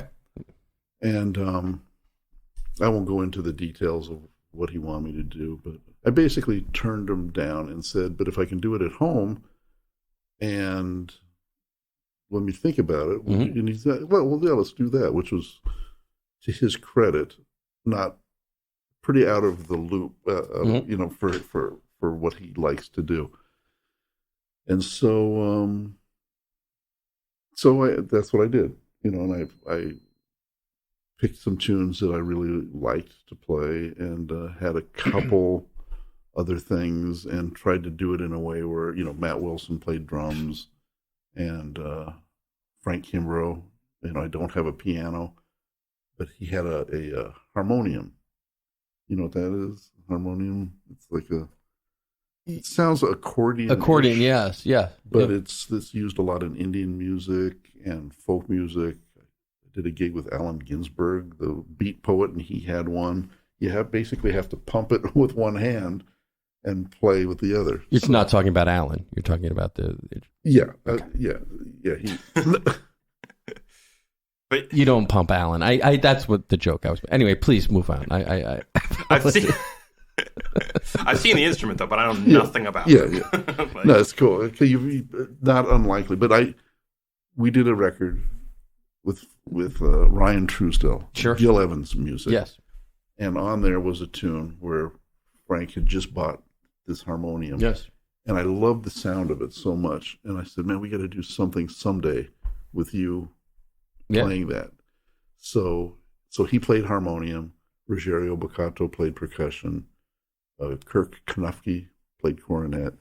And Billy Drews, one of my favorite musicians of any instrument of any time, played alto and soprano and I think bass clarinet. And I wanted to do it so they could all come up together because they had to come from afar. Yeah. So we did them, and Kirk, Billy, and Matt. They all lived on Long Island, so they all came together. And Frank and the tune with Frank was a duet, and one was where he was just kind of adding stuff. So they had a house up here, so he could come whenever he wanted. You were kind of neighbors, right? Or, kind of, yeah. And he passed away about a year ago, and Vic passed away 2 years ago. Yep. So they were both super dear to me musically and personally. So I just have to give them a shout out. I'll give Vic an even funnier shout out if you want. I mean, me and John came down to hear you and Adam play with Vic. Oh, right, yeah. And I brought the album that we had just done, and it was at the 55, and I was like, you said, why don't you come to the 50, maybe, bring the group into the 55, and so I met Vic, and he goes, oh, you have a group, you want to bring a group here? I was like, yeah. He's like, well, who's in it? I said, well, Adam and Jay. And he looks at me and goes, well, then fuck you then. God bless him. He's so beautiful guy, but surly, It was so funny, though. Not exactly what I expected. Did you know he was kind of teasing? Oh, we laughed. I mean, I just fell out. Yeah. I mean, even if he wasn't teasing, it's too bad. That's hilarious. Like, maybe not the smartest move on your part. Totally. But I'm so sorry. Deepscape harmonium. No, so Frank played that instrument, and that's how it came about. Cool. He asked me to do it, and it's not like I was really prepared to do it, but I'm really happy with how it came out. And we did two of my originals, and standard kind of twisted up, and I actually did a. There's one tune I looked up the composer and I just can't find, and I was curious. Morton Feldman? On what? Just in general? Yeah. Oh, no. Do you know Morton Feldman? No. Oh. No. Well, you should know Morton Feldman. I should know Morton Feldman? Okay. Who's Morton Feldman? Well, he wrote one piece. He was a classical composer. Okay. And he wrote a suite called Rothko Chapel. You know Mark Rothko, the painter? I don't. I'm so sorry. We'll edit that. Guy's like, yes. Don't look at me. I think this one behind you is one by that man. No, that's my mind. I mean, Mark Rothko is one of my favorite painters. Okay. You've seen his paintings. Okay. He has a thing, and they all have this thing. Okay. And if you like the thing, you're a fan for life. If you don't, you could care less. Yep. But Morton Feldman, the composer, writes music like that. And oh, wow. He's he wrote some pieces that are like, I forget, like a day long. And just very, not a minimalist composer. I forget, there's a word for it. But just his music really resonates with me. Okay. So when I was on the road with band and I was listening to a lot of Morton Feldman and this one movement of one piece, we could do that with this band, because it has a continuum that goes from beginning to end. And so I wrote out a little chart that night. We played it at the gig. It's fairly conceptual. And what's the name of this piece? Rothko Chapel. Okay. For Mark Rothko, which is an actual place. Rothko Chapel, I think, is in Houston or Dallas. It's somewhere in Texas. And that piece is on. We did a version. I wouldn't say a jazz version. You're talking about what the word jazz means. It was us playing my transcription of this piece, which the vibes go from beginning to end. Okay. I did it on harmonics on the bass, but and it's just all in 4/4. In my mind, when somebody I know that has like the score to every classical piece written sent me the score, it's literally like 1, 2, 3, 1, 2, 3, 4, 5, 6, 7, but it just sounds like it's in 4.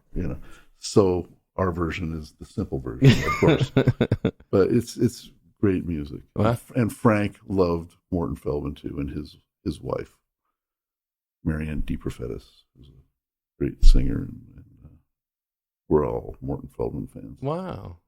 I had no idea. Well, now I'll have to check it out. Not your recording. I did listen to that, but check out some of these other pieces. I'll send you a link. Sounds like a plan. All right. And is there another album in the works? Is that something you're not right now? I haven't really. The thing with Gary just came out, and so by association, it's kind of my name's on it too. So we'll be doing all the press junket for that. But so that just came out, and I haven't thought about it really. Yeah. So it's interesting here, and like you said, the word jazz only means so much, but I feel like from your 2 first albums to this album, I feel like you do a great job of eschewing, or whatever you'd say, like the genre. I feel like you take it to a lot of different places that it, like you really have like your own fingerprint on that sound. So I definitely would be interested to hear like. No, I should do that. My wife says that. She'll hear something. She'll like, that sounds like a J tune.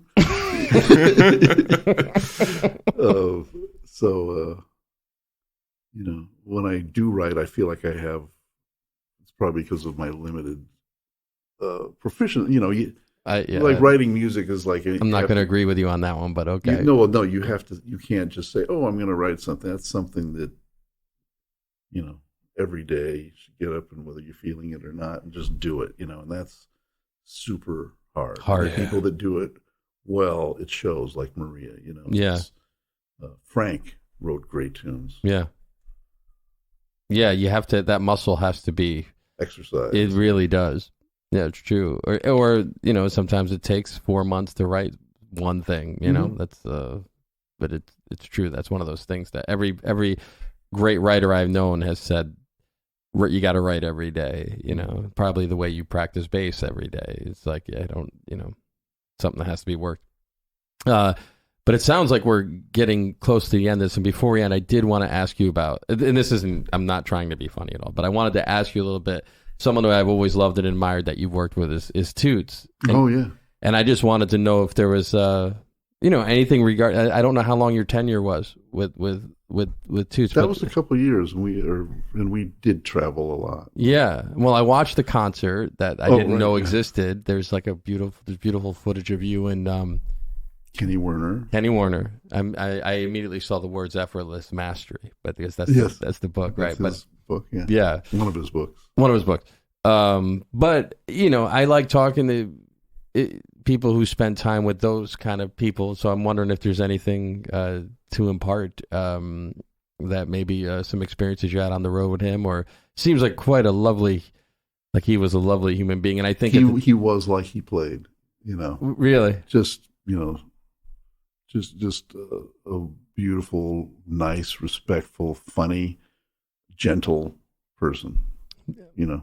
Yeah, that makes sense. And just, I'm so jealous that a guy could just have a harmonica, you know what I'm saying, and have it here, not even like in the, you know, yeah, and pull it out and make, you know, and I, you know, he played guitar also, whistled and whistled, yep.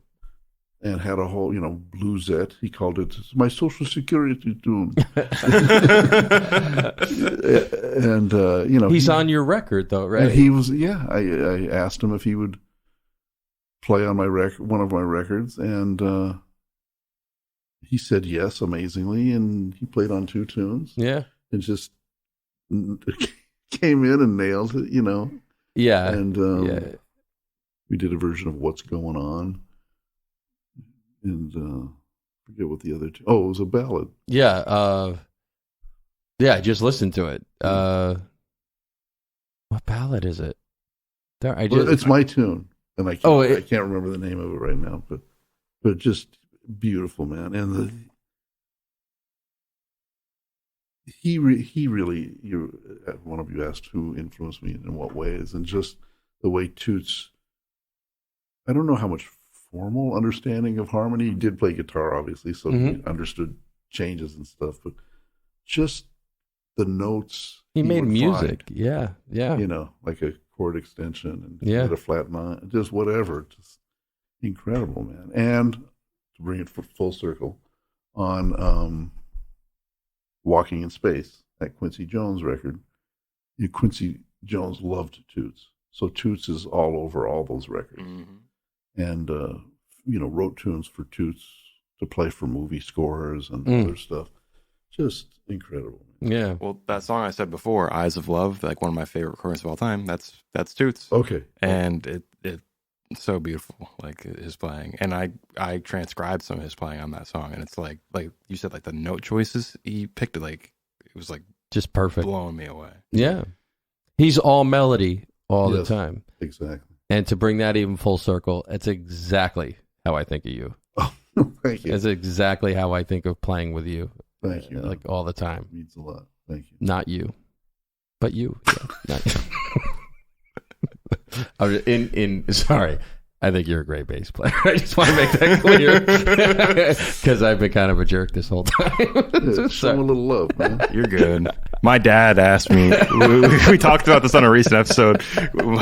We like bust each other's balls, and my dad asked me one day. He's like, "Is this? Why does he say things like that?" This is a good career move. And I said I wouldn't say it if I actually meant it. Yeah, you know, we patched it up. So, you know, fully full circle, completely full circle. Yeah. Your wife is Kramer. Just burst in the door. Yes, we did start that. So thank you for having me.